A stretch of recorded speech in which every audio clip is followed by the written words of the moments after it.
This is Audible. Tantor Audio, a division of Recorded Books, presents Dead Sky Morning by Karina Halle, narrated by Joe Raylan. Chapter 1. My mind reeled awake like the slow wind of undeveloped film. Everything was black, very black, a shade of coal darker than anything behind closed eyes. But my eyes weren't closed at all. They were open and squinting against a light mist that burned them like salt. Where was I? I couldn't bring my mind around fast enough to remember anything concrete. But there were thoughtless flashes.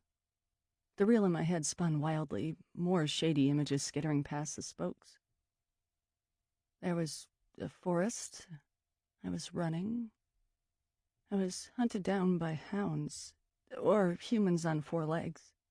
Their grotesque figures flickered in the woods like a waning pilot light. Then, nothing. My watery grave. The phrase floated around in my head. I lay still. I was on my back, on top of something awkward and bony. I told my limbs to move, but nothing happened. I concentrated, desperately finding some light my retinas could latch onto, to give some meaning to where I was and what was happening to me. There were sounds, suddenly, like earplugs were plucked out of my head. I heard muffled cries, like someone was yelling from far away, and the sloshing sounds of water encompassing the space around me. I had the distinct feeling that I was floating, as my inner ear rolled and swayed inside my heavy head. All my senses were coming to me now. I could smell seawater and a putrid, decaying odor like rotted fruit and mold. I felt dampness at my back, and bit by bit the sensation that my hands were immersed in ice-cold water. I tried to move my arms again, and this time they responded sluggishly. They had been in water all this time, even though the rest of me was dry. I moved them out to the sides, and they struck barriers with a force I barely felt through my numbed skin. The sound of the impact echoed around me. It told me I was in some sort of box, or panic swept through me. I moved again, feeling like I was balanced precipitously on top of something very peculiar. Whatever it was smaller than the length of my body, and I noticed my legs had dropped off below at an angle. I kicked them up. A spray of ice water fell on top of my shins, and my waterlogged boots thunked against something solid. I felt all around me, wildly placing my hands and feet on whichever surface they could reach. I was in a box, after all. The space above my head was only about half a foot before a damp wooden ceiling cut me off from the rest of the world. I tried to catch my breath, but the fright inside my chest was overpowering it. I was trapped in a box. A mime's worst nightmare. Not only that, but a box that was filling with water. I felt the liquid fingers crawling up my legs and arms and saturating my back. I started writhing and fighting. I couldn't keep it together any longer. I was in a box, and I was going to drown in here. I started pounding my hands against the top, hoping to break through. They were tired and without much feeling. I felt a gush of warmth flowing from them. It was my blood. It seeped freely from my tender knuckles and from the wounds at both my wrists. I didn't care. I had to get out. If I didn't, I would die. The water came in faster now, and it wasn't long before I was slightly buoyant, rising above whatever was below me. In seconds, it would come over the tops of my pants. My pants, where my front pocket felt tighter than usual. I quickly slipped my hand into the pocket on a hunch. There was the lighter in there. I pulled it out and started to flicker it. My fingers were cold and clumsy, and I almost dropped it, but after a few awkward attempts, the flame came alive, the spark catching hold. I held it up and away from me. The weak orange light illuminated the space around me. I was right.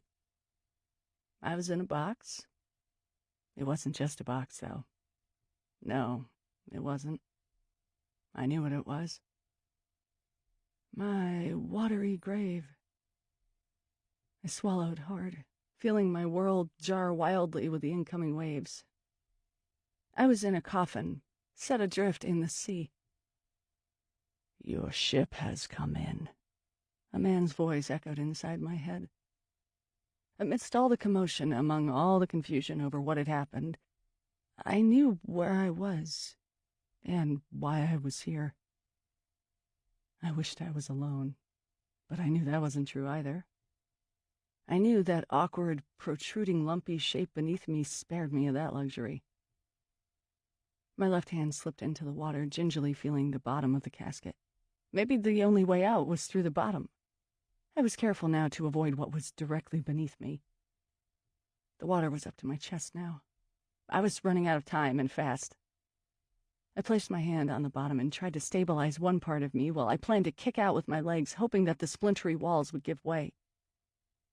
Tiny, slimy fingers made their way around my submerged wrist. I screamed, but it escaped through my lips like a wordless gasp. The fingers tightened like a tiny clamp and held my wrist down, drowning it. Something shot out from the water beside me and knocked the lighter out of my hands, enveloping the casket in darkness again. My arm was seized by another miniature grasp. It yanked me down into the water. I tried to move, to yell, to fight, but the water's chill had seized me like poison. I was being held down. The water was rising and almost to my face. Something moved beneath my head.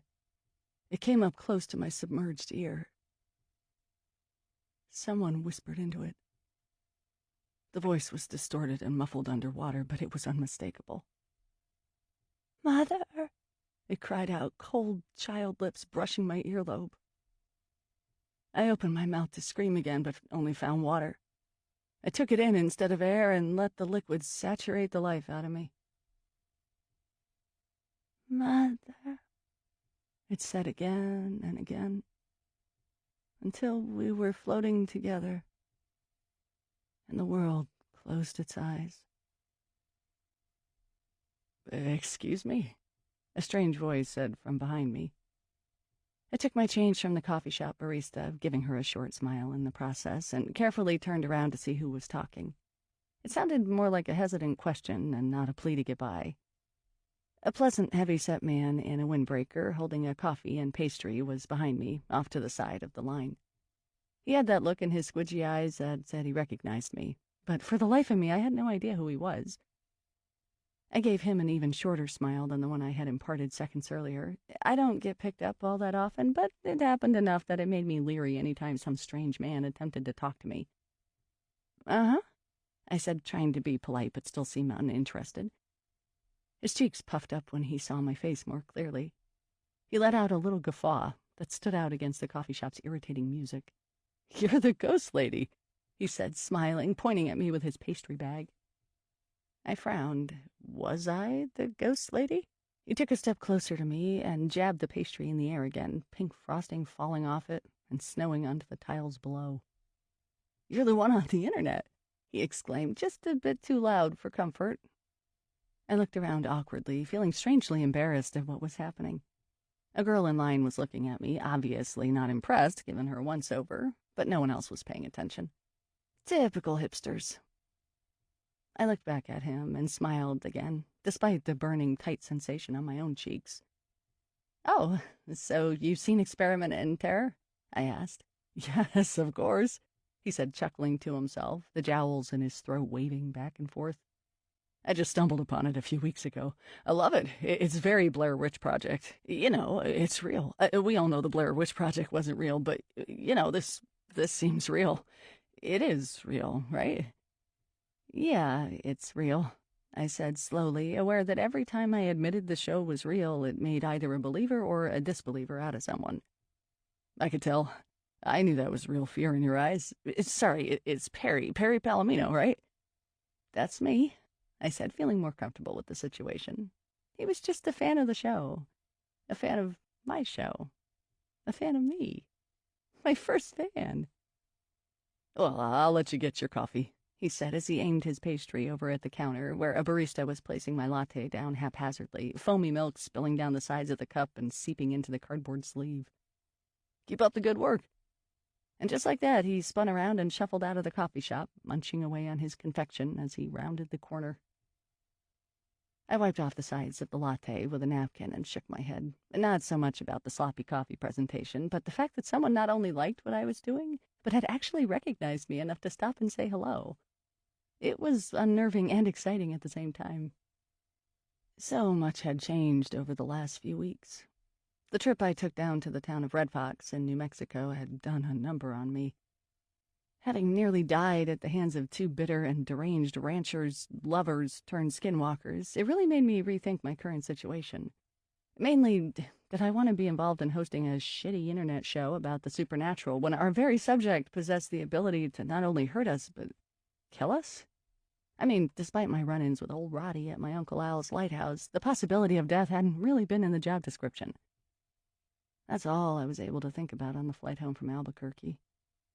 Dex had gone on his merry way back to Seattle, and I was alone with only my thoughts and my iPod to accompany me on the way to Portland.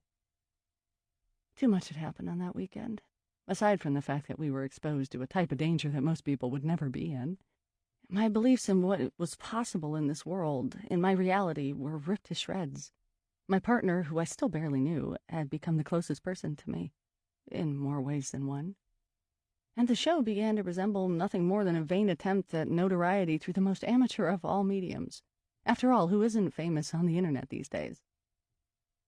On top of that, there was the fact that I was living a lie to my parents, pretending I had a job, when in fact I had been fired from the advertising agency just before. But within a matter of days of my return, when the nightmares of zombie coyotes and shape-shifting bears began to fade, everything seemed to right itself. It's almost as if it was my destiny to keep going, to keep our web show Experiment in Terror alive, and to keep Dex Foray in my life. Dex sent me over the footage of what we managed to capture in Red Fox, and the results blew me away, so much so that I had to watch it with my younger sister Ada. Otherwise, I would have probably shit myself. Though not everything was captured on film, the fact is, everything really happened, and it wasn't hard for me to mentally fill in the missing pieces we collected on digital film. Even Ada was scared by the whole ordeal. She had already known the whole story, but seeing parts of it come alive must have throttled her. It was hard to know what the public was going to do with the whole thing, so I did the best I could and wrote up everything on the blog that would accompany the footage. I changed some people's names to protect the innocent. Dex had actually blurred out the face of Will Lancaster, the man who was tormented by the skinwalkers. I think that was a guilty reaction on his part. But I told the story exactly as it happened. I knew that a lot of people, probably 80% of viewers, wouldn't believe a word of it, but it was truth. And to quote Fox Mulder, the truth was out there. Luckily, whether people accepted the truth or not, Experiment in Terror got its proper, i.e., not a demo, debut on the ShowNet website that following Sunday. It was amazing. Okay, I know what you're thinking. Of course it was amazing because I was in it. No, not at all. In fact, I was barely in it, which I kind of liked. Still not used to this whole on-camera thing yet. But there was no denying that the show actually looked great. In combination with my blog and with the score Dex somehow whipped up in a week, Red Fox actually worked. We had a show. Even my parents looked a tad more impressed about it, and they are the show's toughest critics. Dex would send me text messages throughout the week, keeping me informed on hits on the website and if people were linking to it. That one episode was becoming a bit of a phenomenon, just as my original footage of my adventures in my uncle's lighthouse had been. Well, a small phenomenon, but that still surpassed any of the doubts I had earlier about the future of the show and my involvement in it. The next step to ensure our success continued was for me to make Twitter and Facebook accounts for the show and manage them. I knew enough from my marketing programs at the university that we had to promote as much as possible, and since Dex was busy being a composer, a filmmaker, editor, and trying to arrange future filming opportunities, that all fell into my hands.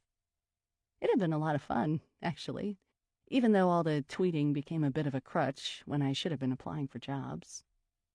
Then came Dex's brilliant idea to open the blog to comments. By the way, I say brilliant in the most sarcastic way. Opening the blog to comments did increase a sort of communal feel on ShowNet and maybe attracted more attention overall, but unfortunately a lot of the comments were rather negative. At first it was just people like Alex64 saying things like, "This show is crap, what bullshit," and that sort of stuff, which is to be expected. I couldn't say I wouldn't want to say the same thing. Without a ghost or whatever coming up to you and slapping you in your own face, it was a hard thing to fathom. And even now, I had a hard time coming to terms with what happened.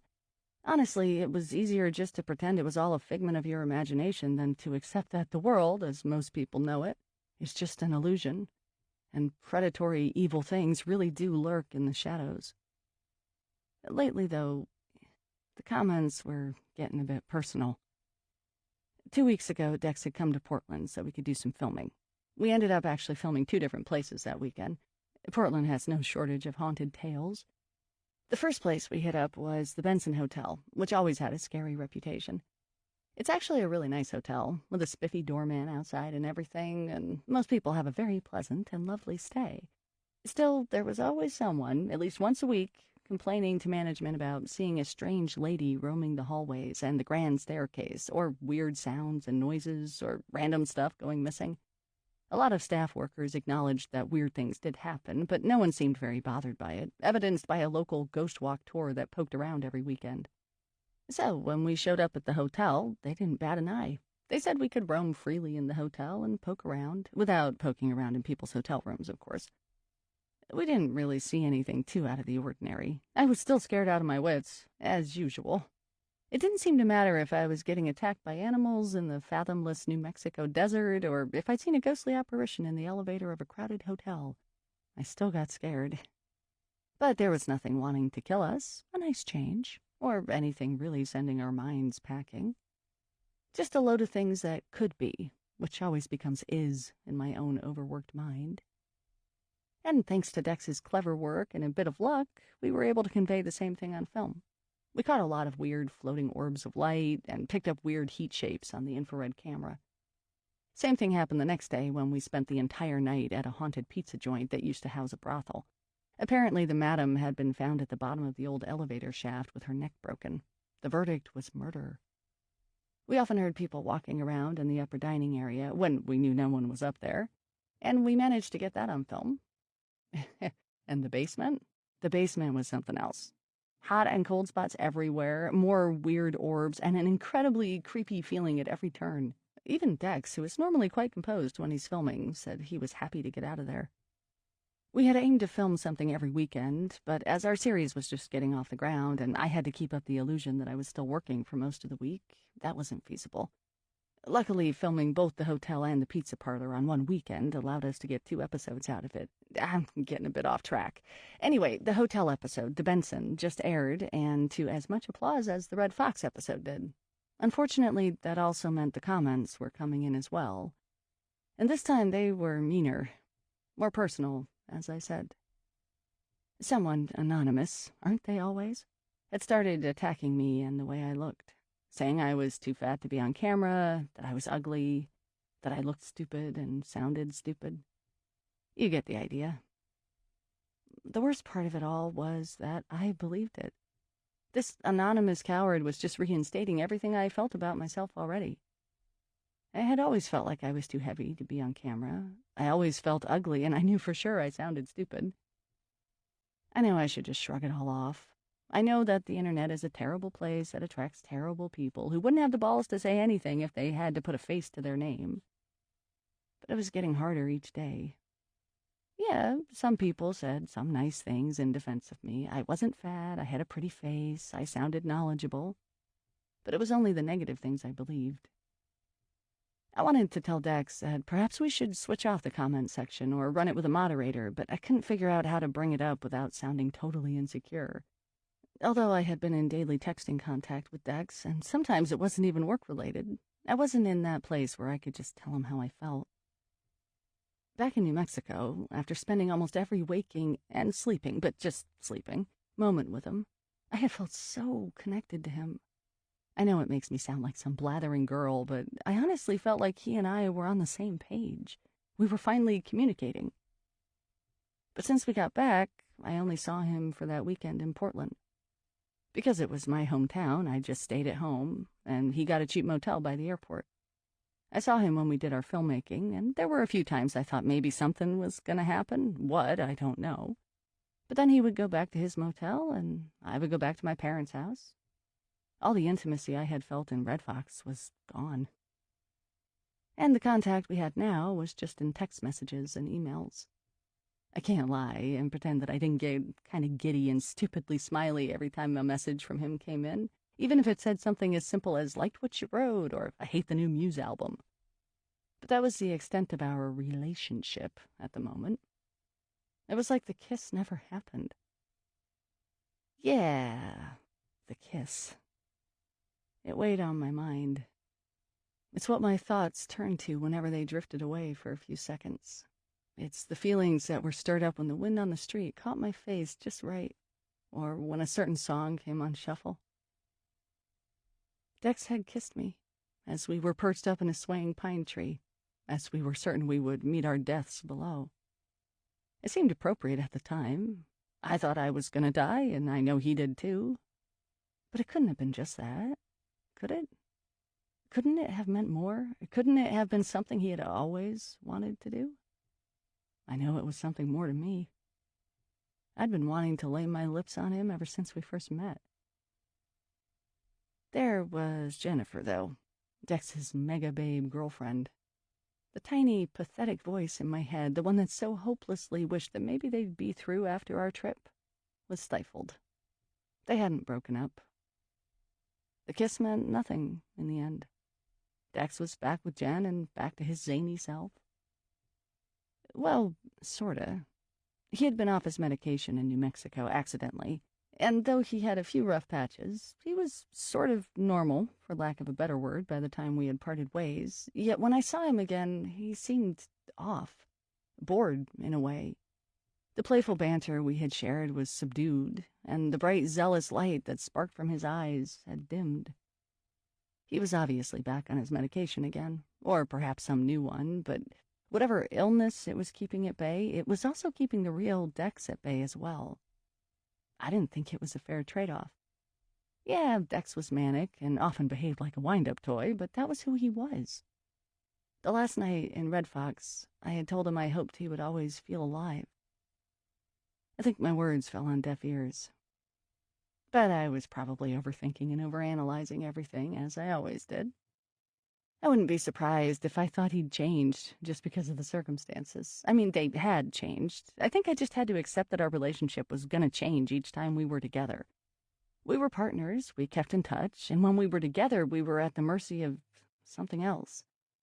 When we weren't, he went back to Jennifer, and I went back to awaiting his texts like a naive schoolgirl. That dilemma aside, which was really just a need to keep my wandering feelings in check, everything really had fallen into place. Though last week's trip was canceled due to bad weather, we were supposed to embark on a trip to a haunted old leper colony in British Columbia, Canada, over the weekend. Our next episode, the pizza parlor one, would air when we were gone, and my 23rd birthday was the next week. Everything had fallen into place, except the whole job thing. I was still looking, every day, for some place to hire me, still lying daily to my parents about having a career. In fact, my 4 p.m. coffee ritual in the lobby of Portland's Ace Hotel signaled the end of my job search day. Another empty day of holing up in various internet cafes, writing worthless cover letters that would never be read, and applying for jobs that companies wouldn't give more than a glance to. I sighed and poured a packet of sugar-free sweetener in my coffee, watching the chemicals dissolve in the hot, frothy liquid. It was frustrating, to say the least, having to spend so much effort in trying to get a job. It was almost like a job itself, but of course it didn't pay. But as long as my parents didn't find out about it, I was going to be okay, although it was annoying and extremely stressful to keep on lying to them. So much so that I barely had an appetite. Actually, that boded quite well in one way. I'd lost a few pounds. Take that, Anonymous. And the guilt I had was tearing me up inside at night, clouding my dreams and filling me with shame when I was the most vulnerable. I had no choice but to deal with it, though, and keep filling out stupid applications and whore my resume around town. At least that guy had recognized me and looked pleased with himself for doing so. He was a fan of the show. That little encounter, as panicky as it made me feel, did a lot to raise my spirits. I wanted to text Dex and tell him what happened. He'd probably get a kick out of it. I brought out my phone, but noticed I already had a text message. Before I got a chance to get excited, I noticed it was from Ada, not Dex. "Do not come home today," it said. All caps, too. A wave of nausea swept over me. I was simultaneously disturbed and puzzled. I put the coffee back down on the condiments counter and texted her back. "What do you mean?" I sent it and decided to plunk myself at a table that was miraculously empty at this caffeine rush hour. Normally, the 4 p.m. coffee break meant I took my latte back to my motorbike, Putt-Putt, which was parked a few blocks away, and finished it on the walk there. But if my sister was telling me not to come home, I wasn't in a huge rush. I sat around for 5 minutes, fingers nervously picking at the rubber iPhone cover. Ada hadn't texted back. What did it mean, "don't come home"? I looked back at my calls and texts from the day. There was a text from Dex earlier saying that the weather for the weekend looked like it was cooperating, and there was a missed call from my father. I had called him back, though, and no one answered. I didn't think it was a big deal. He often called to ask me stupid questions. You know, what's the name of that actor in that cop show? Yada, yada. Whereas my mother would call to make sure I was fine. Other than that, there were no clues, and Ada wasn't responding. I looked at the time the message was sent. A half hour ago. I keep my phone on silent, but normally check it once an hour to see what had gone through. Though, to be honest, I was checking it more and more lately in case someone had responded to one of my tweets or Facebook postings, or if someone else had said something nasty on the blog. Ada probably meant to send the text to someone else. It had happened before. Or maybe she had a boy over or something. I didn't know. But what I did know was that I wasn't going to keep sitting in the coffee shop and pretending to drink my latte, which I had already downed.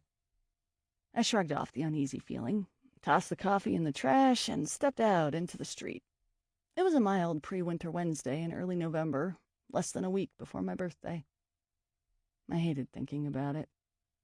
I had been fine with turning 22, but turning 23 took on a whole new meaning for me. It was closer to 25 than anything else, and 25 had always been the age I figured I'd have my shit together. That said, some stranger had just complimented me on my TV show. Okay, fine, internet show. And that wasn't exactly something I had planned on achieving before I turned 25. Maybe this was just a sign of good things to come. All the things that I needed to acquire before I turned 25. A boyfriend, a condo in the city on my own, and a job that showed people what I was really made of. Or maybe it would just help the last part. Either way, it wasn't anything to sneeze at. That thought made me feel more confident as I walked over to the meter where I had parked Putt-Putt and piloted him through the cold winds that ruffled my back and propelled me home. Chapter 2.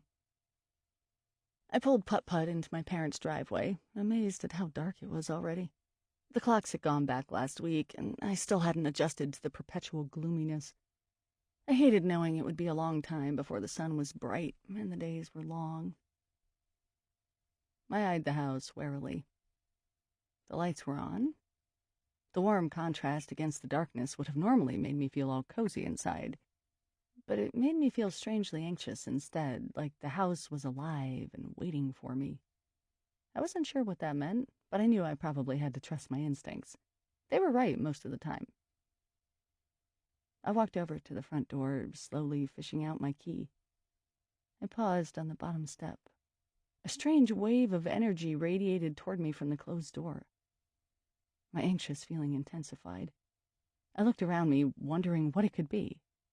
A movement at my bedroom window on the second floor caught my eye. It was Ada. Her small frame was barely visible against my room, which was lit only by my desk lamp. She was waving at me frantically, making the shooing motion. I was about to step back and holler at her, hoping she would open the window and explain what was going on, when the front door flew open. My father was on the other side. "Are you going to come inside?" he bellowed. This was not the normal greeting from my father. Though it was hard to see his face since he was backlit by the foyer, I could tell he was scowling. Few things strike fear in my heart quite like my father does when he's angry. Ghosts and skinwalkers were one thing, but my dad was something else. Something I understood. Our tempers were unfortunately very similar. I swallowed hard. I was just looking for my keys. He glanced down at the keys visible in my hand and walked back in the house. I didn't want to follow him, but I had no choice. I walked inside and closed the door gently behind me. He had disappeared. I shook off my boots, placing them neatly in the hall closet instead of leaving them lying on the floor like I usually did, and creeped forward down the hallway, hoping that I could get to the stairs in the safety of my room before anything happened. "Perry?" I heard my mother call out from the living room. I turned to my left and saw her and my father sitting on separate armchairs. They looked like a job interviewing panel. In the light of the room, my dad was indeed scowling. He was sucking in his cheeks, something he did when he was keeping the verbal volcano on lockdown. Underneath his glasses, his eyes explored my mother's face and avoided my own. My mother looked rather blank, except for the lines of worry that always wiggled on her forehead. I didn't like the situation at all. I heard a noise behind me and turned to see Ada standing awkwardly on the staircase, staring at me frightfully. Her eyes were red like she had been crying, and her makeup was more smudged than normal, which said a lot. "Go back to your room, Ada," my dad said forcefully without looking at her. Ada's eyes met with mine, and I could almost hear her saying, "I told you not to come home," in my head. Then she ran up the stairs, and I was left feeling very alone and very scared. "I called you today, Perry," my father said thickly. I know. I called you back, but no one answered." "I wanted to know if you wanted to go out to lunch with me since I was heading into the city." "Oh, sorry," I stammered. My heart began to thump louder. This was not just about missing a lunch with my dad. I knew deep down inside what this was all about. "So, I decided to surprise you and stop by your office," he said, his eyes focusing on me like a laser beam. My heart must have stopped. It felt like it fell out from my chest and onto the floor, along with my lungs and nerves. It's exactly what I was afraid of. He knew. They knew. I was done for. I couldn't say anything. What was there to say? The room swayed. He continued. "Do you know what I found when I got to your office? I saw a strange receptionist, and when I asked if I could speak with you, I was told that she no longer worked for the company. Naturally, I got a little upset." Oh, God. I could just see my father blowing a gasket in the middle of my old work, disturbing the stuffy advertising suits, just as I had done on more than a few occasions. And then your boss, your ex-boss, came out and explained to me what happened. She had told me they had to let you go. You took your promotion and then demanded you be allowed to work part-time. My father continued on, trying very hard to keep his voice down and in control. I stopped listening. His voice wavered in and out of my ears without sinking past the first barrier. I looked at my mother, but was unable to read her face. I knew she was disappointed in me, too, and that was probably an understatement. "Are you listening to me?" my dad shouted, rising up out of his chair, his stocky body hovering over me. I had no choice but to listen. "Do you know how fucking humiliating it was to discover you had been fired?" I winced and took a step backward. My dad was religious and never, ever swore. I couldn't remember the last time I had seen him that angry. Maybe back in high school when I was involved in that accident? I felt tears pricking the back of my eyes and a building feeling of hate and frustration flowing up through my throat. I was either going to vomit or yell back at him. The former would be 1,000,000 times more preferable. "We trusted you. You lied to us for weeks," he screamed, spittle flying off his lips and into my face. "I had to," I yelled back, unable to keep it down. "You wouldn't have understood at all." "Don't raise your voice at me," he yelled even louder. I bit my lip hard enough so that I tasted the bitter salt of blood, and clenched my fists until I felt all the energy getting choked in them. "All of this for some stupid show. A show based on lies. A show that makes you look like a total idiot. Useless, meaningless, and stupid." The dam burst. Tears spilled out of my eyes, my fingers uncurled, and picked up the nearest object, a lamp, and gripped it in my hands, ready to throw it across the room. "Don't you fucking call me stupid!" I screamed. The scream came up like an overpowering wave of anger, like it was a cloud of pure hatred rising out of my body. My world blurred for a split second as the feelings drowned me. Then, all the paintings on the wall shook violently and fell to the ground in a simultaneous smash. I froze. So did my father. I saw a flicker of fear behind his eyes. My mother covered her face in her hands and whimpered, "Not again," to herself. I was panting heavily, trying to catch my breath as the fuzzy threads of unconsciousness began to fade in the corner of my mind. The living room carpet was bordered with glass fragments. Had my scream brought them down off their hooks? Was that possible? My dad looked around him, dumbfounded, and back at me. He opened his mouth to say something, but then thought better of it. He walked over to my mother and patted her on the back. She was crying softly. "You see what you did? You're scaring your mother again," he said. His voice had quieted, but the accusatory tone was still there. I took in a deep breath and carefully placed the lamp back on the table. My emotions were coming back around. I didn't need to break the lamp in order to prove my point.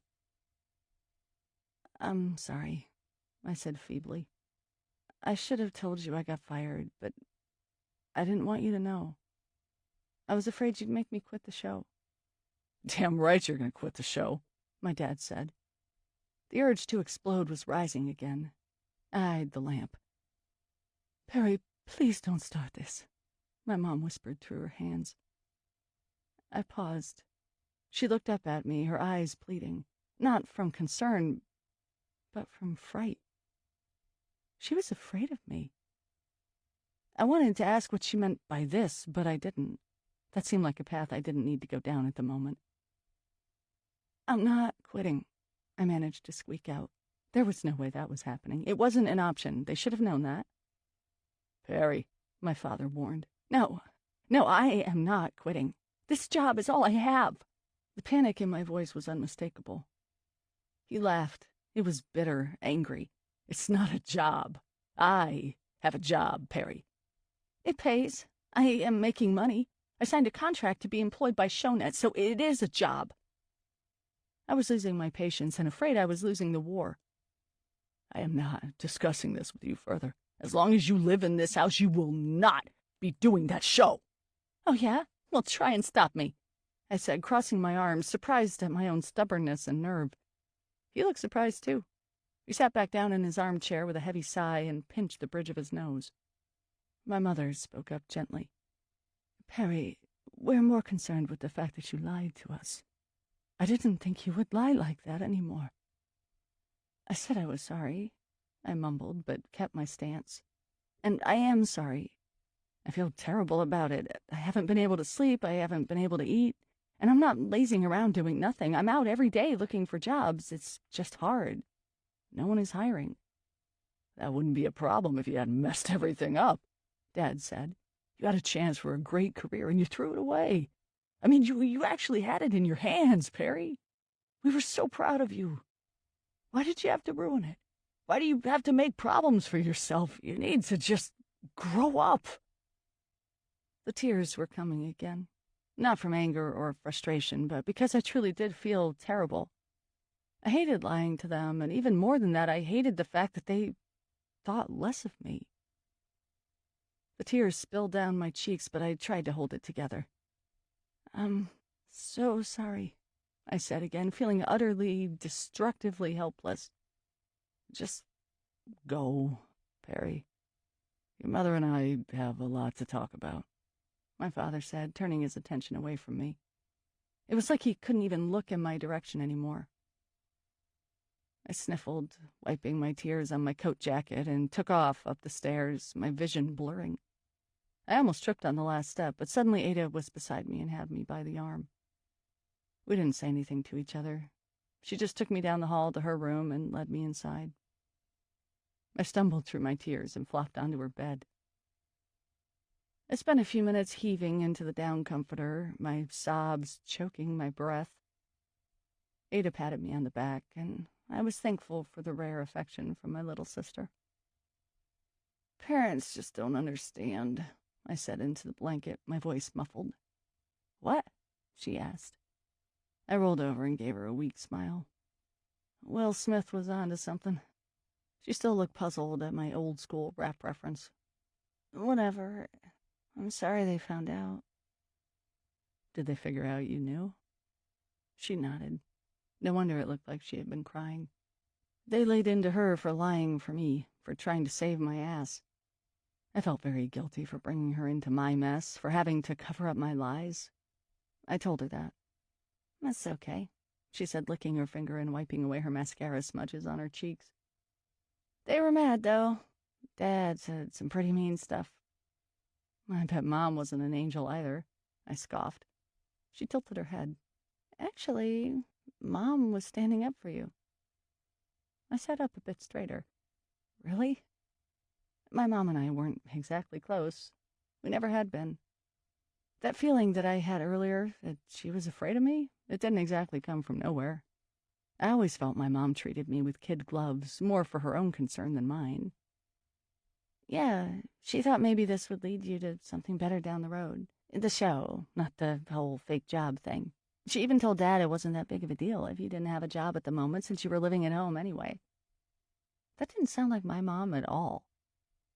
You're sure? She shrugged and got off the bed. She peered in the mirror. I don't know, it's just what she said. Then Dad ended up yelling at her. You know, the usual stupid shit.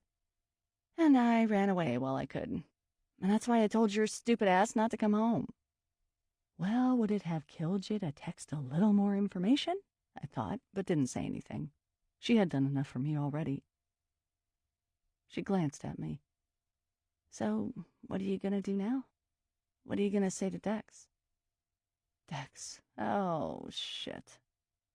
For the first time in a while, I had completely forgotten about him.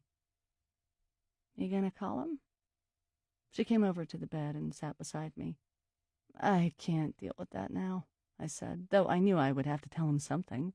I was supposed to meet him in Seattle on Friday. It was just too much.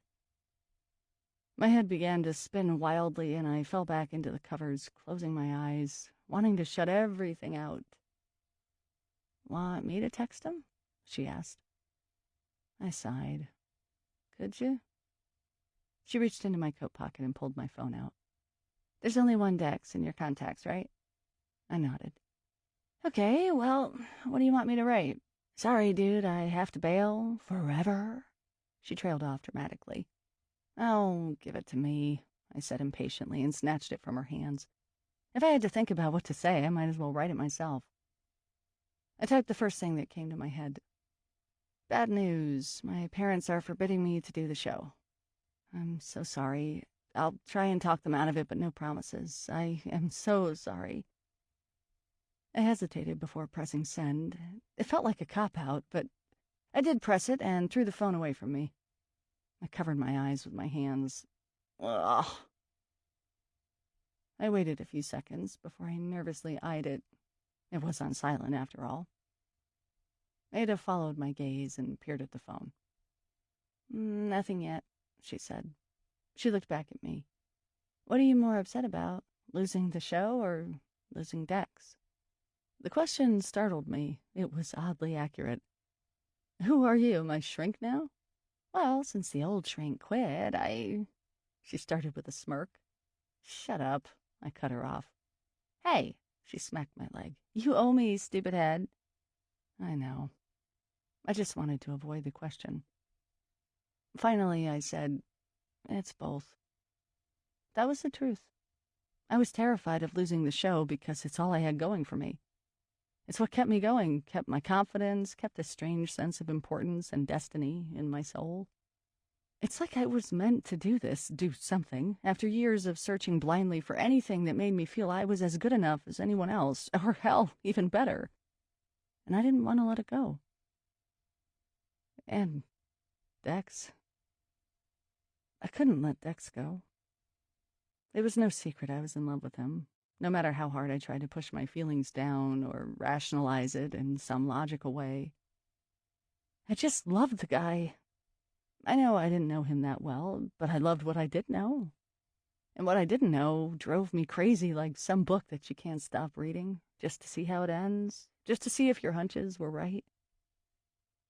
The thought of losing him, even as just his dorky little partner, pained me. Literally. The more I thought about it, the more my heart seized up in sharp little spasms. I put my hand on my chest in an effort to soothe it. There was pity in Ada's big blue eyes. She knew. I didn't have to say anything. The silence enveloped us both as I got lost in my own thoughts, and she in hers. "Things will work out," she eventually said. I really wanted to believe that. Must be nice to be young and optimistic. You're young, too. Well, I'm not 15 years old anymore. When I was 15, I thought I was invincible. And don't say anything about how I was all fucked up back then. It's not part of my point. She kept her snide remarks to herself and looked over at the phone. An apprehensive wave flashed across her brow. I knew the text had come through. She handed it to me. I didn't want to look at it. I gave it back to her. "You read it. Don't tell me what it says," I said. She read it over. I studied her face carefully. The side of her mouth stretched slightly. It wasn't good. I felt sick. "What does it say?" I asked. "You told me not to tell you." "It's bad, isn't it? He's mad, isn't he?" I'd say so. He says, 'Are you shitting me? You need to be an adult and learn to handle your parents better. This is fucking ridiculous.'" "Oh my God," I gasped and took the phone. She wasn't lying or sugarcoating it either. What do I say? He hates me." I spat out the last words. The tears pinched behind my eyes, threatening to emerge again. "What did you expect, Perry? I mean, he's kind of right." I fastened my eyes on her, hoping her smug face would burst into a million flames. She flinched a little, and that same look I saw in my mother's eyes passed over hers. All the anger and bitterness from earlier was rising up from my throat. It wanted to come out and get her. I closed my eyes tightly and tried to keep calm. I felt so disjointed. It was hard to get control of my thoughts and to keep reality in check. She was just being Ada. I should have known better than that. And Dex had every right to be mad. If he hated me, I could only just accept it. I was the only one to blame here. There was so much shame inside me. So much that it scared me. I felt like I was heading down a big, deep hole again. Who would pull me out this time? I couldn't even trust myself to do it. I was a miserable, pathetic mess. No job, no show, no Dex. "Are you okay?" Ada asked. I realized I had been off in my head, boring holes in her Zac Efron poster with my eyes. I wasn't sure how much time had passed, but my knuckles were blue from gripping my phone. I wasn't okay. Not in the slightest. I needed to either pass out and push the world away or embrace it and put on the angriest music I had. Since almost all of my music was angry rock and heavy metal, that wouldn't be a problem. 9-Inch Nails might do the trick. Then I would systematically trash my bedroom and maybe put a hole in my wall. I'd done it before. "You know what?" she said, getting up. "I'm gonna go make you some tea. Then we'll think of what to do next and stuff." I nodded bleakly and laid my head down on her pillow. Chapter 3. The sound of the doorbell's jarring ring entered my dreams and eased me awake. Something about water, darkness, a baby crying. Then the fragments of the dream were gone. Where was I? My eyes focused lazily on the silk ribbon tails that were sticking out of Ada's desk drawer. She had won those years ago when she was a promising ballerina. She must be ashamed of them now, I thought absently. I raised my head up higher and looked at her alarm clock. It was 8 p.m. There was a full cup of tea on the bedside. I must have fallen asleep while she made it for me. I heard a sharp giggle and flipped over to see her sitting on her window seat on the phone with someone. She was listening intently and smiling broadly, her cheeks pink. I immediately knew it was a boy. My phone was lying beside me in bed, and everything came flooding back to me. The fight with my parents, what Dex had said. As disappointed as I was to realize that it wasn't a dream, I was too exhausted, emotionally and physically, to care as much as I did earlier. My heart and head were heavy, and even when I tried to think about everything that had changed, I was numb. There was also a tiny bit of relief washing over me. That was the one bright side to all of this. I didn't have to lie anymore. That weight was no longer on my shoulders. I eased myself up on my elbows and rubbed my temples. Naps always made me feel more tired than before I went to sleep, and this was definitely no exception. "Yeah, it's okay," Ada said into the phone, her voice a few octaves higher than normal. "I should stay home. I don't think my parents would let me out anyway. They're stupid." She burst into a flurry of girlish giggles before saying, "Okay, hottie, see you tomorrow. Bye." She hung up her cell, staring at it for a few moments with a goofy grin on her face before placing it down beside her. "Hottie? Who was that?" I asked groggily, not meaning to intrude, but insanely curious just the same. I knew Ada liked guys, but I didn't recall her ever calling any of them hottie before.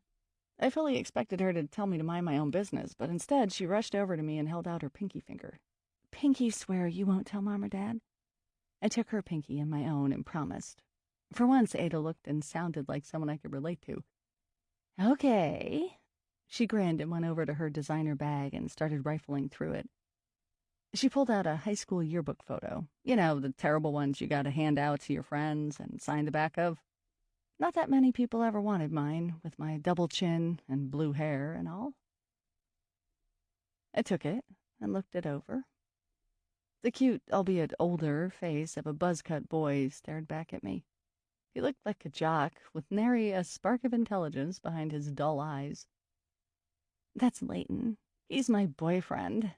She pronounced boyfriend like it was a joke. I could see from her eyes she wasn't joking, though. She was head over heels and trying to play it cool. "How long have you guys been dating?" I asked, feeling just a tad protective. I remembered last month I had found a box of condoms in her drawer. I wasn't snooping, if that's what you think, and prayed she wasn't using it with this guy. He looked too old for her. "Oh, since the beginning of the school year," she said in a tone that was both casual and proud. "And he's a good kid?" "Yes," she sighed and snatched the photo out of my hands. "Are you Mom now?" "I'm just wondering." "You don't trust my judgment." I put my hands up in the air and ended up shrugging. "He looks cute. I'm glad he makes you happy." "He does," she squealed. "He's more than cute. He's fucking hot. And he's on like every sports team there is." I never pegged Ada to be the type to think dating a jock was cool, but if it was popular, then that explained a lot. Ada operated a successful fashion blog, and who knows how many people she won over on a daily basis from just showing off her enviable body and insane wardrobe. I wonder if she gets any hateful blog comments, I thought. I made a mental note to ask her later. The image of the condom box flashed in my head again. I had to say, "I hope you're not sleeping with him." "Perry," she admonished, "that's none of your business."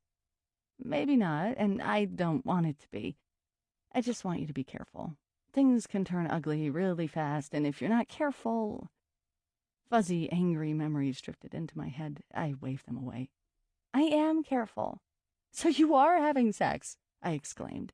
She leaped off the bed and crossed her arms. "For your information, no, I'm not. And like you're insane, you're sleeping with Dex." Now it was my time to leap off the bed. "I am not."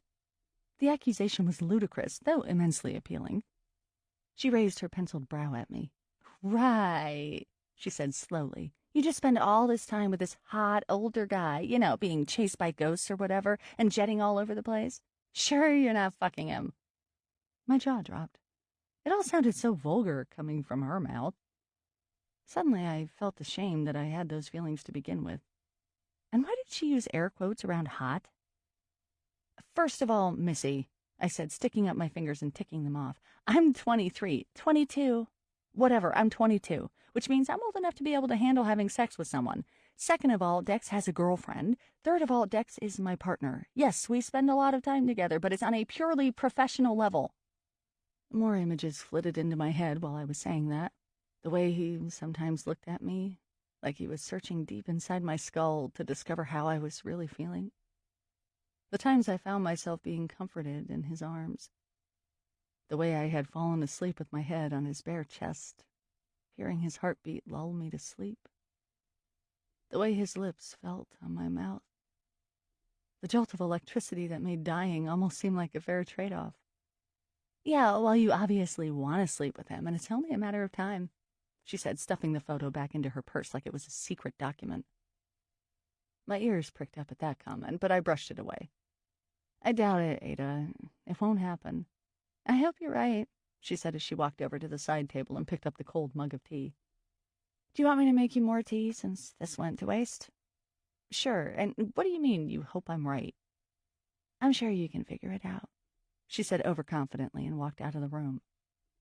Figure it out? Figure what out?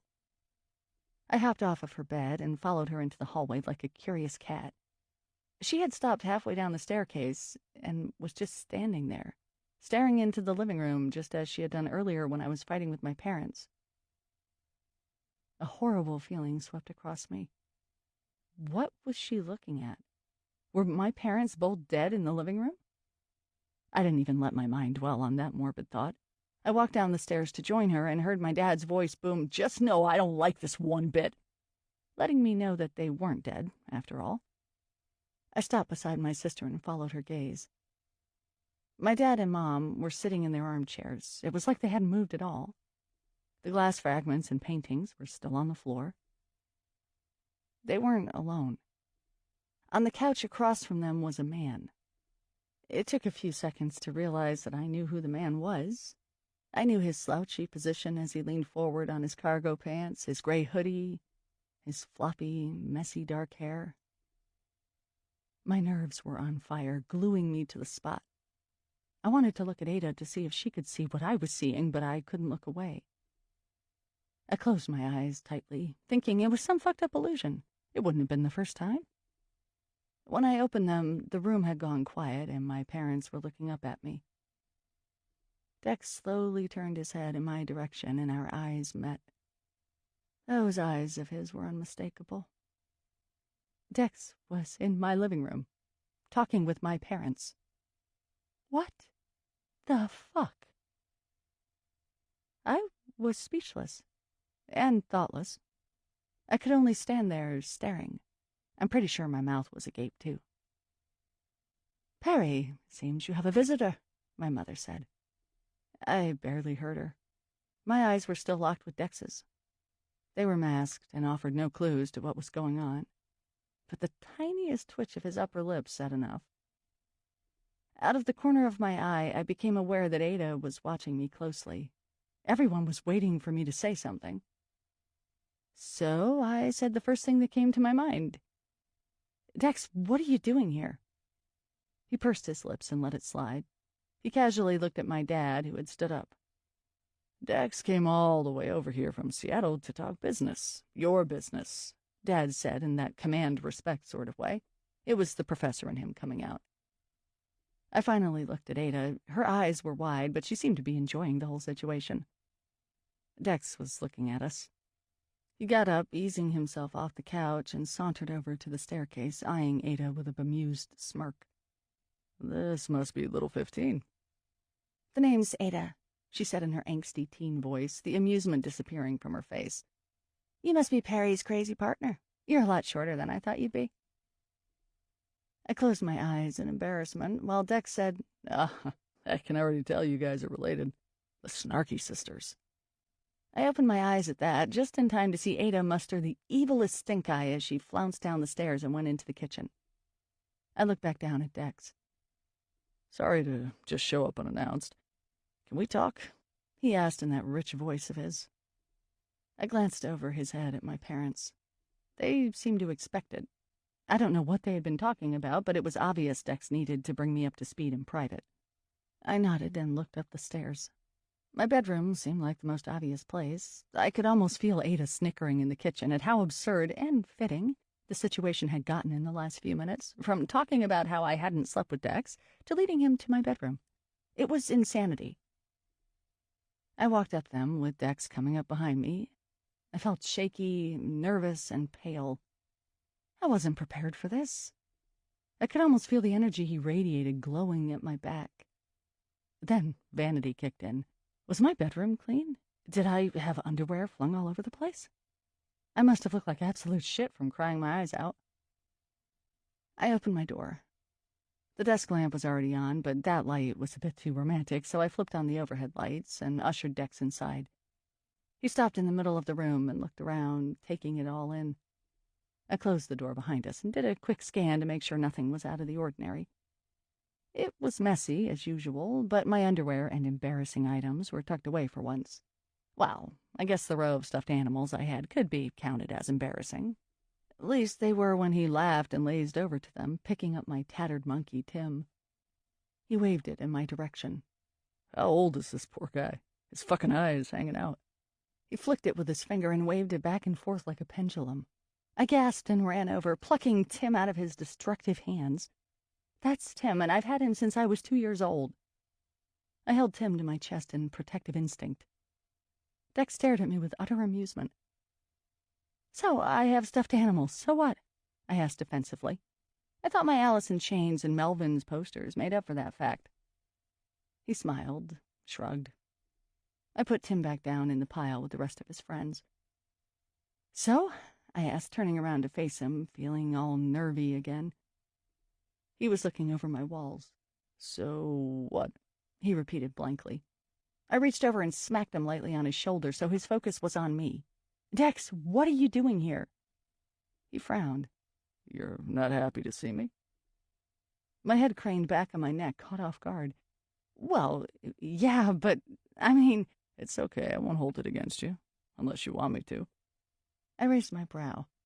He grinned, a very quick flash, before he wiped it off with the back of his hand. Then he was all serious, his lips in a tight line. I couldn't let you back out of the show, he admitted. I knew if you talked to your parents, you'd just fuck it all up even more. I winced. That wasn't very nice, but Dex was nothing if not brutally honest at times. It's just a 2-hour drive, he continued, oblivious. I've done more for a lot less. You should have told me, I said. Yeah? And have you freaking out for the next 2 hours? Come on, kiddo. I think I know you by now. This way was easier, and it worked. You can thank me, by the way. What do you mean it worked? He walked over to my bed, humming some song to himself. He lied down on it, putting his hands behind his head, and kicked the mattress with the back of his heel. Not bad, not bad. Could be a bit bigger, though. How do you fit your boyfriends on here? As annoying as he was being, it was a nice change to see him being a little more playful than he was the last time I saw him. Still, I didn't want him to get the wrong idea, and I wanted to be a little bit serious about the situation. I went over to my chair, pulled it over to him, and sat down. Dex, what did you talk about with my parents? What was the business? Oh, he said as if he was surprised. I just told your father that you'd be in some legal trouble if you broke your contract. My jaw opened a little bit. You have some balls, you know that? Oh, I know. He grinned to himself. I'm serious. That's like threatening my father. My father does not take threats well, believe me. Dex looked at me, turning his head to the side. You give your parents too much credit. Your dad is just a dude. He may be your big, scary father, but to me he's just a man who likes his wine, indulges in hypocrisy on a daily basis, and does what he can to be the main provider of the house. He responded just like I thought he would. Like any man would. To reason. To logic. If you backed out of the contract, Shonette would take action. You can't break it without just cause, and the fact that you haven't figured out how to have a proper relationship with your parents is not just cause. Sometimes you need someone on the outside to point out common sense. I mulled that over with a mix of emotions. I didn't like how Dex assumed he knew my parents better than I did, and I didn't appreciate his condescending opinion of our relationship. He knew nothing about me and my parents. He hadn't been here, growing up in this house, dealing with all the shit we had to deal with. But, on the other hand, it worked. I didn't feel like giving him credit, though. And then I coaxed him. What? He agreed. He gave me some big long spiel about how disappointed he was in you and how he raised you better than that, which I tried not to laugh at. and how the show was not a proper career, and blah, blah, blah, blah. Yeah, I've heard enough of that today, thank you. But then he came around and said it was only professional to do the right thing, which is to keep doing the show. But you're gonna have to start paying rent here. Sorry about that. What? I yelled, the loudness of my own voice surprising me. It didn't surprise Dex, though. He only looked mildly apologetic. You're 22. You probably should start paying rent. I have to pay my mortgage. It's called being an adult. Responsibility. My fist began to clench again. I'd have a heart attack by the time this dreadful day was over.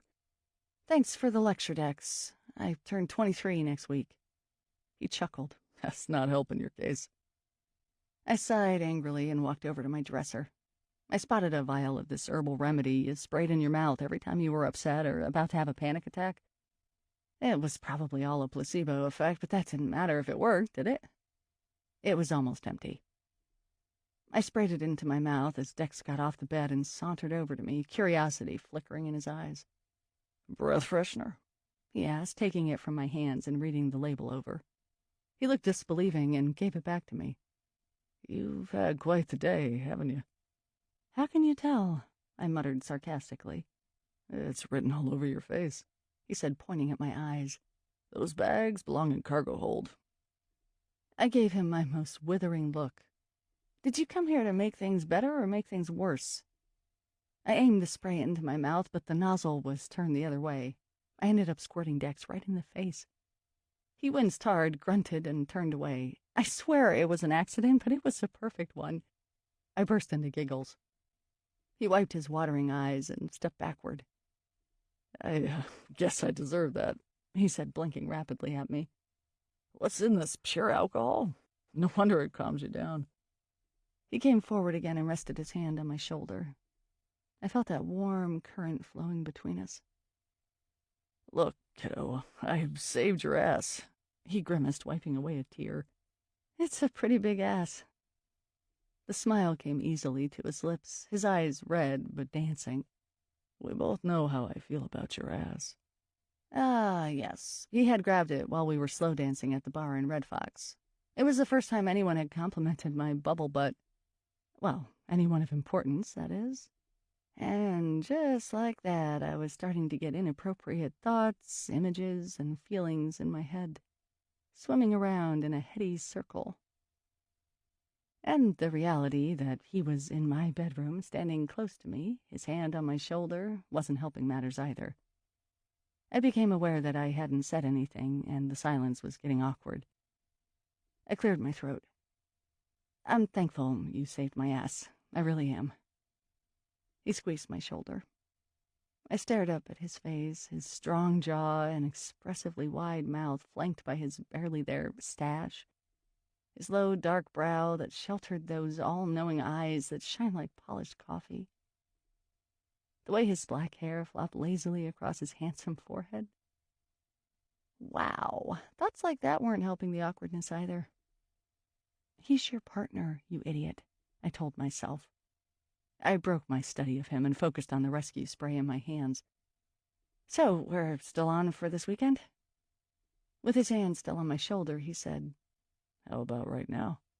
What? How fast can you pack? Sorry, you didn't answer my what. I wasn't supposed to be ready until Friday. Finally, he took his hand off of me. My shoulder felt cold and exposed without his comforting palm. He walked over to my closet and flung it open. It's just as 90s as I thought, he said to himself, inspecting the haphazard contents. Should I just start grabbing stuff? You kind of wear the same thing every day.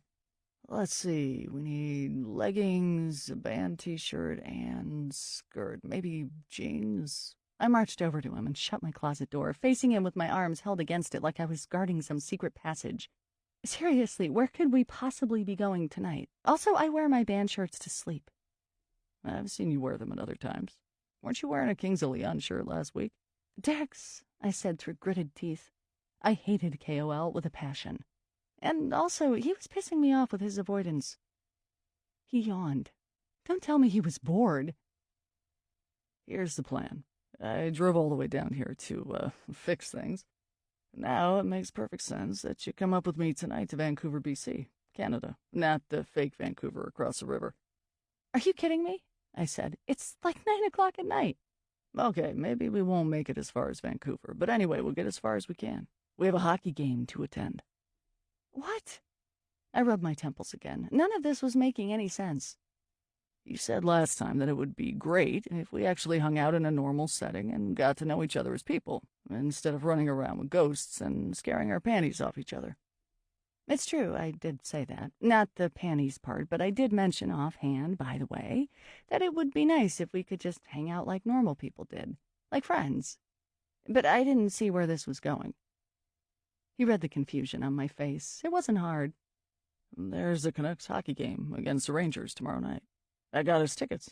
We have to go to Vancouver anyway to talk to someone about the filming, so, I was just trying to be a good guy and please you. I sniffed. Please me? What if I said I hated hockey? I'd never speak to you again, he said, narrowing his eyes. It was hard to see how serious he was.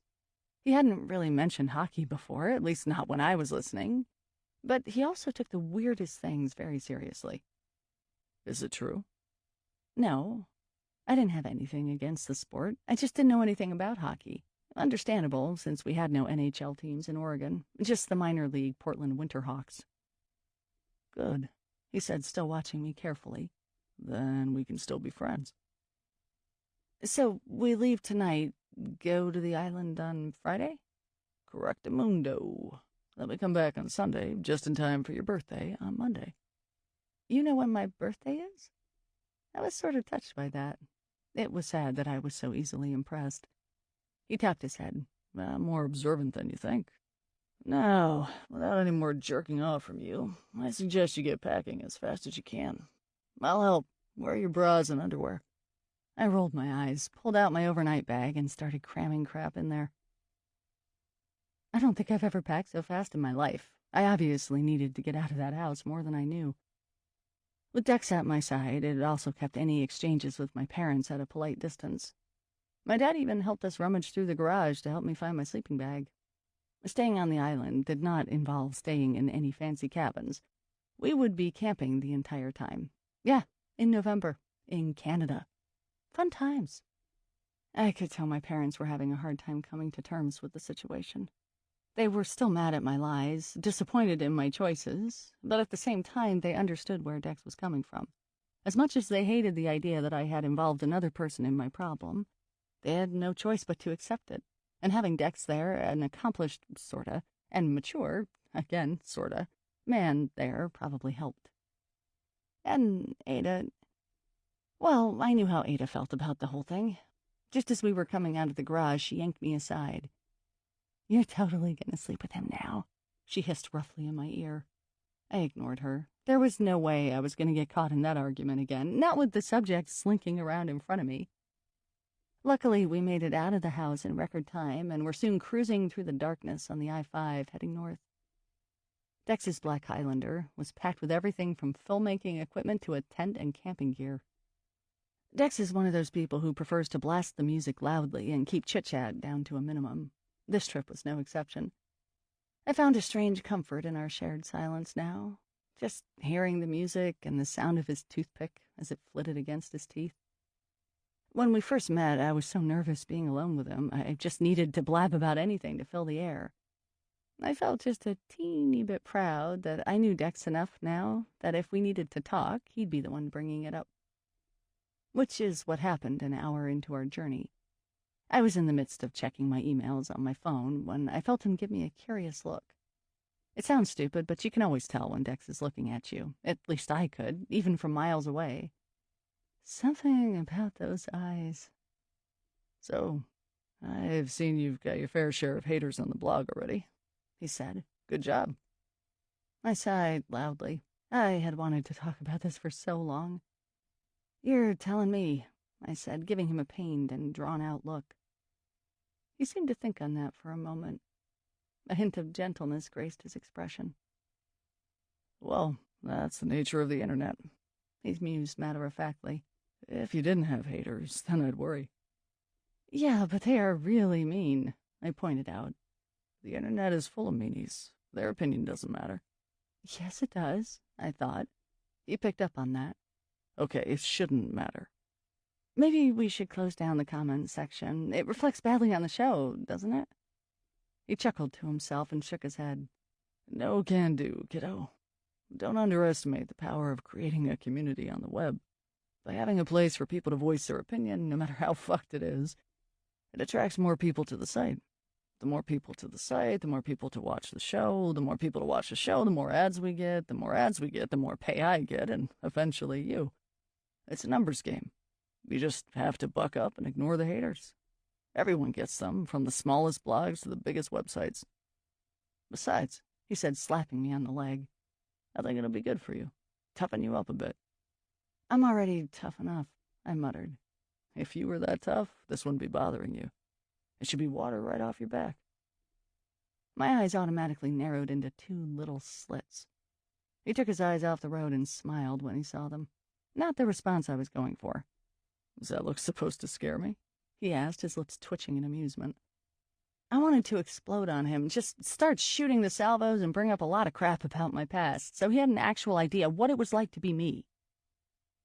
But I couldn't, because what he said actually had a point to it. I always considered myself tough, going through drugs and other problems while in high school, growing up with a family shrink, all my doing, the stunt woman classes I had taken for a defunct career. I had been through a lot, mentally and physically. So how was it that a few comments from people I didn't know were weighing on my mind so much? I kept my mouth shut and looked out the window at the black rushes of roadside that flew past. Honestly, he spoke in a more serious tone, it's not worth your time, Perry. You're better than that. And the more successful this gets, the more successful you get, and it's only going to get worse. But you'll be okay. At that last bit, he reached over for me again, but instead of slapping my leg, he squeezed my knee. It was borderline ticklish. Any more pressure and I would have been squirming. He didn't move it right away either, and I could feel his eyes coaxing mine to meet them. Too many feelings were running through me, and my body was responding. My tongue felt dry and thick. The skin on my upper neck danced nervously, the hairs coming alive. I looked at him. He seemed concerned or interested in my response, but there was something else lurking behind those brown eyes. Something I couldn't place my finger on. It was almost as if he was undecided, a restlessness. So, where are we staying tonight? Your place? I found myself saying. At that, his eyes flinched and he quickly withdrew his hand. No, he said, pursing his lips. I obviously said the wrong thing. I wanted to push it. Does Jen object? If he flinched, it was barely detectable. He did crunch down hard on his toothpick before saying, no. It's just better if we get as close to Vancouver as possible. I think Bellingham is probably a safe bet. Just find a Motel 6 there or something like that. If we went through the border now, it would cause too much of a fuss, especially with all the gear back there. I don't want to tell them we're there on work since we would need a visa and all that. I nodded, not really convinced by his spiel, but it did make sense. I wouldn't have blamed Jen anyway if she didn't want me in their apartment. Still, the apprehension that Dex subtly gave off was enough to make me store the memory in my mind for future use. There was something else, and maybe one day I'd figure it out. Chapter 4. And where are you from? I leaned forward in the car and smiled up at the questioning border guard. It looked like he had taken on too many shifts in a row. We were in the border lineup, heading into British Columbia, a place I hadn't been to for at least 5 years. It used to be a popular jaunt for cheap shopping back in my high school days, but with their rising dollar and the visitor paranoia after 9/11, I hadn't been itching to come back. I was just glad I actually had a passport, thanks to various trips to Sweden to see my grandfather Carl over the years, since that whole regulation had changed too.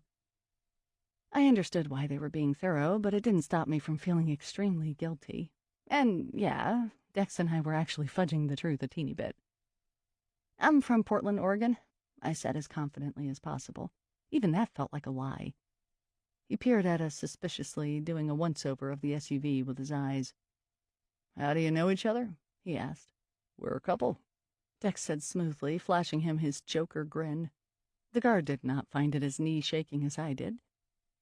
"From different states?" the guy asked, trying to get a better look into the back. "Yes," Dex said. I could tell he wanted to elaborate more, but he obviously knew, in these circumstances, the less you said, the better. We had decided that if we were a couple, it would attract less suspicion. "What is your business in Canada?" "A hockey game tonight, and then a few days of camping afterward." The guard locked eyes with Dex, trying to read him. Good luck with that, I thought, while keeping the fake smile plastered on my own face. Finally, he said, "Go Canucks," and waved us through. I gave him a short wave, and once the car was a safe distance away, we both breathed a sigh of relief. "Damn, he didn't even ask about what booze we had," Dex said, slapping the steering wheel lightly. We had stopped at the duty-free store, and he picked up a bottle of Jack Daniels and a carton of cigarettes. "I could have bought a few more bottles." What kind of weekend did you have in mind, Dex? I asked teasingly. The corner of his mouth lifted. "Oh, you'll see." Last night, we had finally found refuge in a motel a few miles south of Bellingham, Washington. We had gotten there pretty late, so we both retired to our separate rooms right away. It was nice to be back on the road and staying in strange motels I normally would have passed by. It made me feel like I was out there doing something. Anyway, bet you thought this was going somewhere interesting. Nope. I slept in my room. He slept in his. We got up this morning fairly early and started on our way to the Great White North, which at this point in the year was blindingly green in the fading morning light of autumn. Our plan was to check into our motel in Vancouver in time to meet with some park ranger who Dex wanted to talk to. Then I guess there was this hockey game. The following day we would head out on a ferry to Vancouver Island, meet up with another friend of Dex's, and borrow his boat to take us to the island. It sounded all very convoluted, but I wasn't one to complain. I was just glad to be with Dex on another adventure, even though I was a bit in the dark about this one. Then again, all I had to do was ask.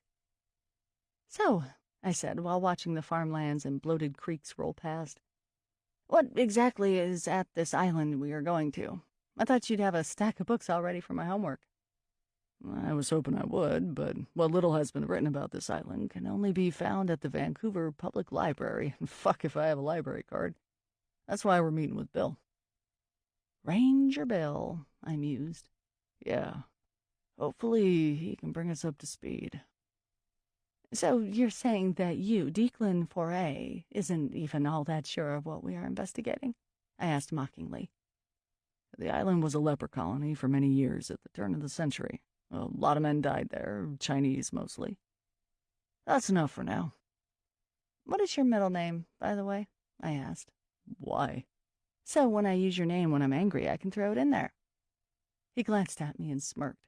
"Damned if you'll get it out of me." "Can I see your passport?" I asked innocently. He quickly snatched it up from the cup holder he had stuck it in and slid it into the pocket of his gray cargo pants. "Hell no." "It can't be worse than Declan." "Oh, really? Do you want to get pulled into a discussion over who has the most ridiculous name here? Because that is a fight you can't win." "I'm pretty sure I can take you on," I said smoothly. He opened his mouth to say something, then sucked it back. Finally, he eyed me playfully. "You know, Perry, sometimes I get this uncanny impression that you are flirting with me." It was true. I let myself feel awkward for exactly 2.5 seconds before I said, "You think the waitresses at Denny's flirt with you, Dex?"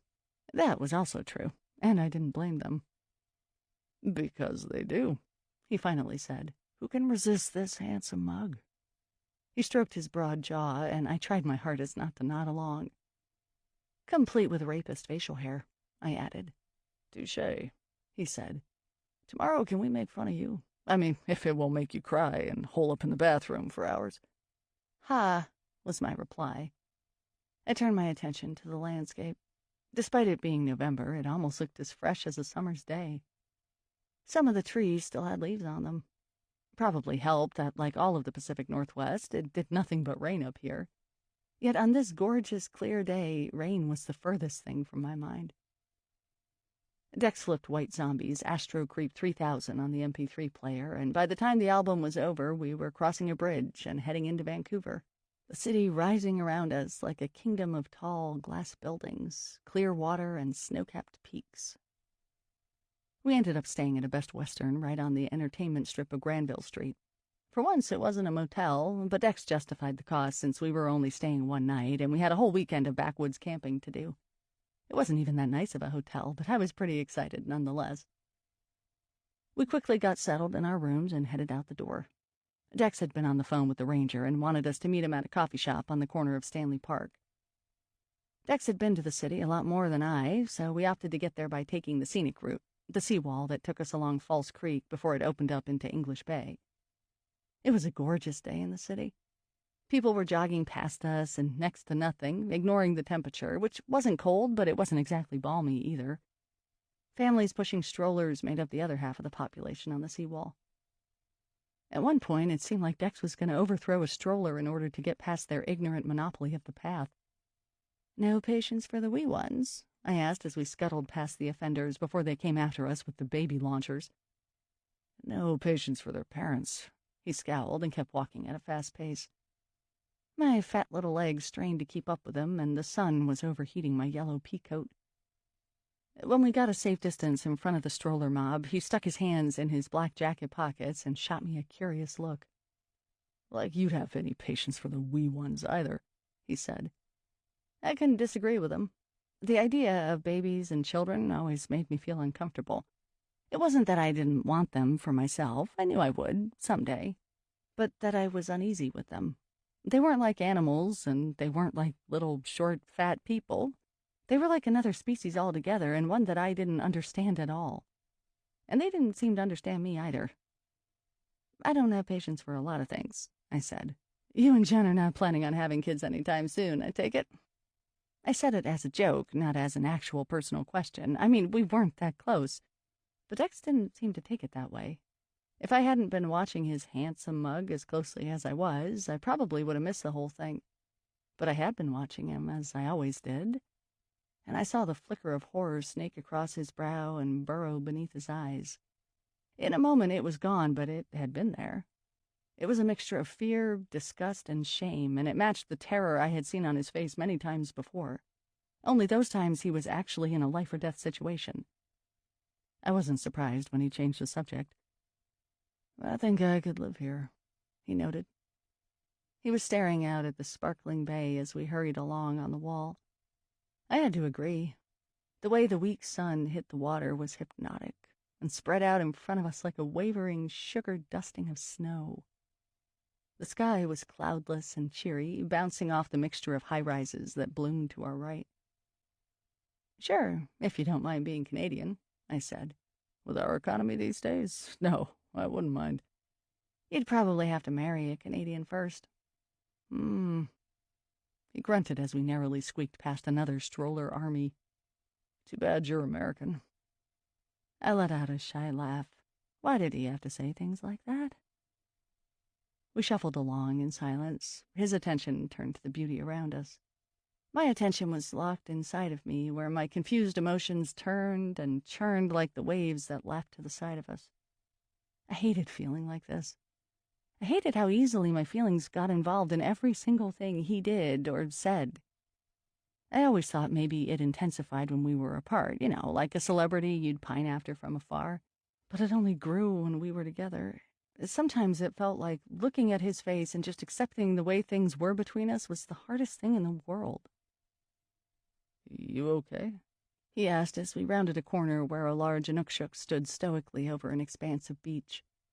I must have been inside my head for the last 5 minutes. I shot him a quick smile. "Yeah, I'm fine. Just taking it all in."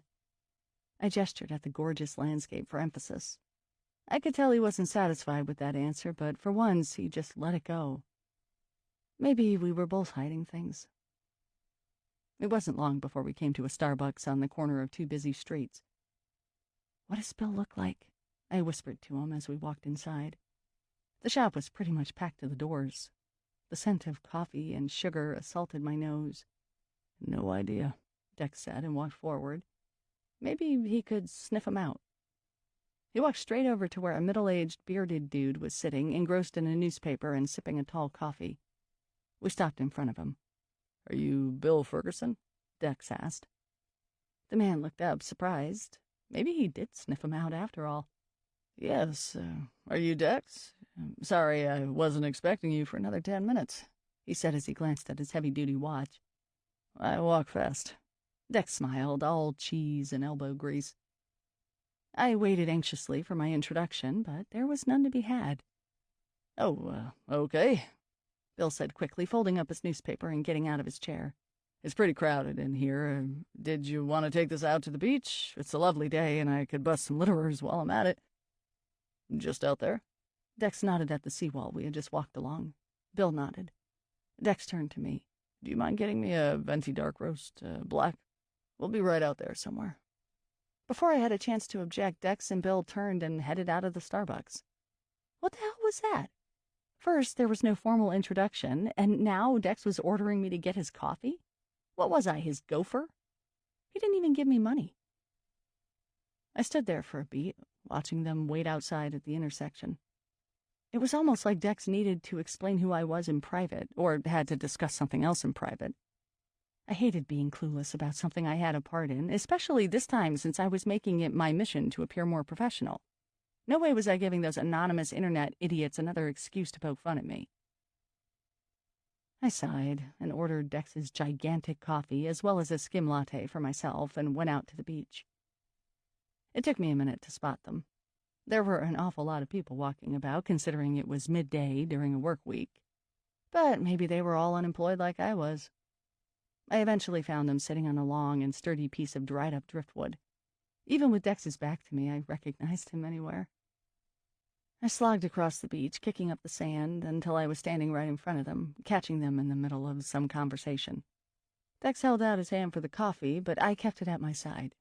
"Aren't you going to introduce us?" I asked, smiling at Bill. "Bill, this is Perry. Perry, this is Bill." I handed the coffee to Dex and then stuck my hand out for Bill. We shook. His handshake was disappointingly weak. "Dex was just filling me in about your project," Bill said. I thought I detected a hint of animosity in his voice, or maybe I was just extremely paranoid. Probably the latter, though it did depend on what he and Dex had been talking about. "Oh, yeah? What do you think?" I asked, not letting on that I actually knew less than he did. I sat down beside Bill, so he was sandwiched in the middle. He turned to me, the sun glaring off of his balding peak, and exhaled slowly. "Frankly, I think it's a waste of your time," he said gruffly. "We've had film crews over on that island, archaeologists. The heyday is over. There's a plaque now to commemorate the ones who died there, so we've done what we can. I'd prefer if everyone just moved on so it could just be a park, just a campsite that families go to for a nice holiday." I could feel Dex staring at me intently, but I didn't want to meet his eyes. "So you'd rather we didn't tramp all over your island because it may scare off future campers, is that it?" I asked, which was somewhat ballsy. "You're pretty direct," Bill chuckled unpleasantly. "Only when I need to be." It was then when I shot Dex a look to tell him to shut up. "Look," said Bill, "the park board has no problems with curiosity, but personally I'm uneasy about the island being exploited for a TV show, internet show," Dex interjected.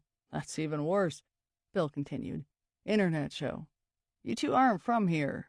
You don't understand the history of the place. You just want to make things up in order to sensationalize it for a few viewers. You may end up doing more damage to the park than the government did back when it was a leper colony."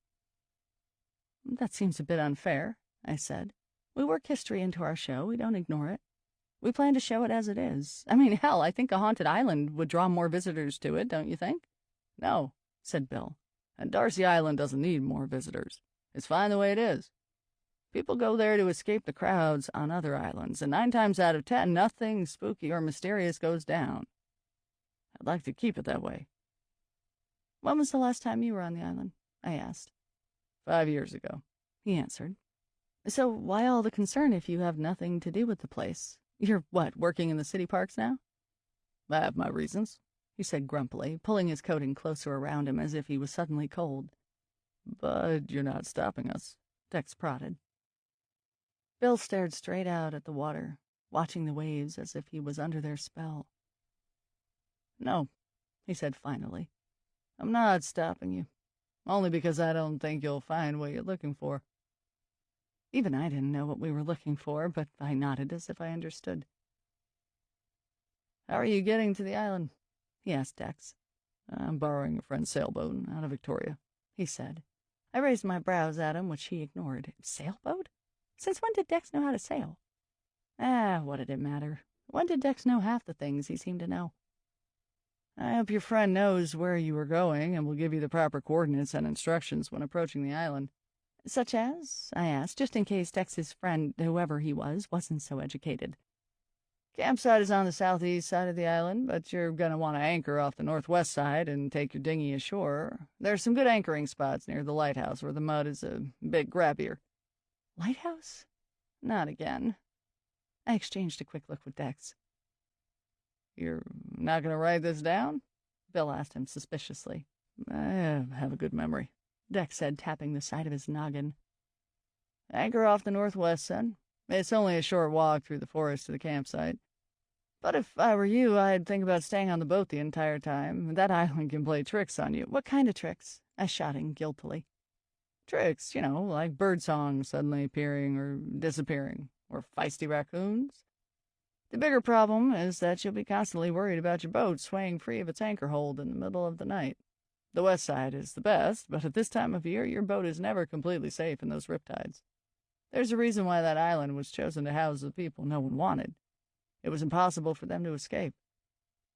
And it still is, I thought to myself. Dex looked at me sharply as if he shared that thought with me. I don't even know where it came from. It was like someone else put it in my head. "Did you hear me?" Bill asked, getting slowly to his feet. I stared up at him, dumbfounded, not sure what he had just said. "If you get in any trouble out there, you can phone me," he repeated testily. "Just know your reception will be useless most of the time, and the boat's radio will be your only point of contact. In that case, I'd call the Coast Guard. If you can reach your boat, that is. It's not much good if it's out adrift in the middle of Harrow Strait, and yes, that does happen at least once every year." "Can I use the Shining to contact you?" I asked. Dex smirked at that, like I thought he would. "Shining?" Bill repeated. "Oh, I get it. You're having a bit of fun, eh? Fair enough. But don't say I didn't warn you. Approach from the west, make sure your anchor is secure, tie up your dinghy securely at night, and try to keep most food on the boat. Like I said, feisty raccoons." He looked over at a white Parks and Recreation truck parked nearby. "Now I better get on with the rest of the day. Good luck, you two. You'll need it." Bill turned and walked off to his vehicle, leaving Dex and I sitting on the log with a wide distance between us. "The Shining probably scared the hair off of him," Dex said, watching him go. He focused his eyes on me. "Now you've got a pair of balls today." I rolled my eyes quickly. "I'd just like to know what's going on. What were you talking about while I was sent on a coffee run?" "I was just getting the lowdown." "Which is?" Dex shrugged. "The history of the island." "Which is?" I repeated. "I'm going to call my friend in Victoria, Zach, and see if you can pick up some books from the library there. We don't have time or the resources to get them here." "So we're basically heading into this blind? Heading to an island that you can only approach from the west and stay on the boat and beware of killer raccoons?" "Ah, so they are killer raccoons now. You better watch that imagination of yours. The results might not be so pretty." I didn't know what to say to that, so I sipped on my latte, which had turned cold. "Just tell me what you know so we are on the same page," I said, my eyes imploring his. He scooched over closer to me and faced me with his right leg lying across the log and leaned forward, diverting my attention away from my coffee. "This is what I know," he said, giving me all of his attention. "It was a remote colony for Chinese lepers. They pretty much all died there. It's a provincial park now. It's hard to get to, but people still camp there. Some people report strange occurrences. Most people don't stay overnight, and when they do, they don't go back. Given that fact, and the fact that so many unhappy people died there, I have no doubt that the island must be haunted. And despite what Bill said, we'll be staying overnight on the island, so as not to miss a moment of it. There, we are on the same page." Something was off. I wasn't sure what. If there was nothing on Dex's face that told me he was lying, but somehow I felt like he was. But to bring that up wouldn't do me any good. I didn't want him to think I didn't trust him. I did trust him. I just felt like he was holding something back, not out of spite or something, but because he wanted to protect me. It was almost like I was buying a house from him, and he was telling me someone had died there, skirting over the fact that many people had died there from some massive, brutal murder. Dex would be an excellent real estate agent. I told him that. Okay, He said suspiciously. You think I'm selling you something? You know I'd buy whatever you were selling, I blurted without thinking. He wagged his finger at me. See, there you go, all flirting with me again. Don't flatter yourself. Why should I when I have you to do it for me? I grunted and stood up, tired of the conversation. He got up, too, and slapped me lightly on the arm. You know I'm kidding, kiddo. Ha! Kidding, kiddo.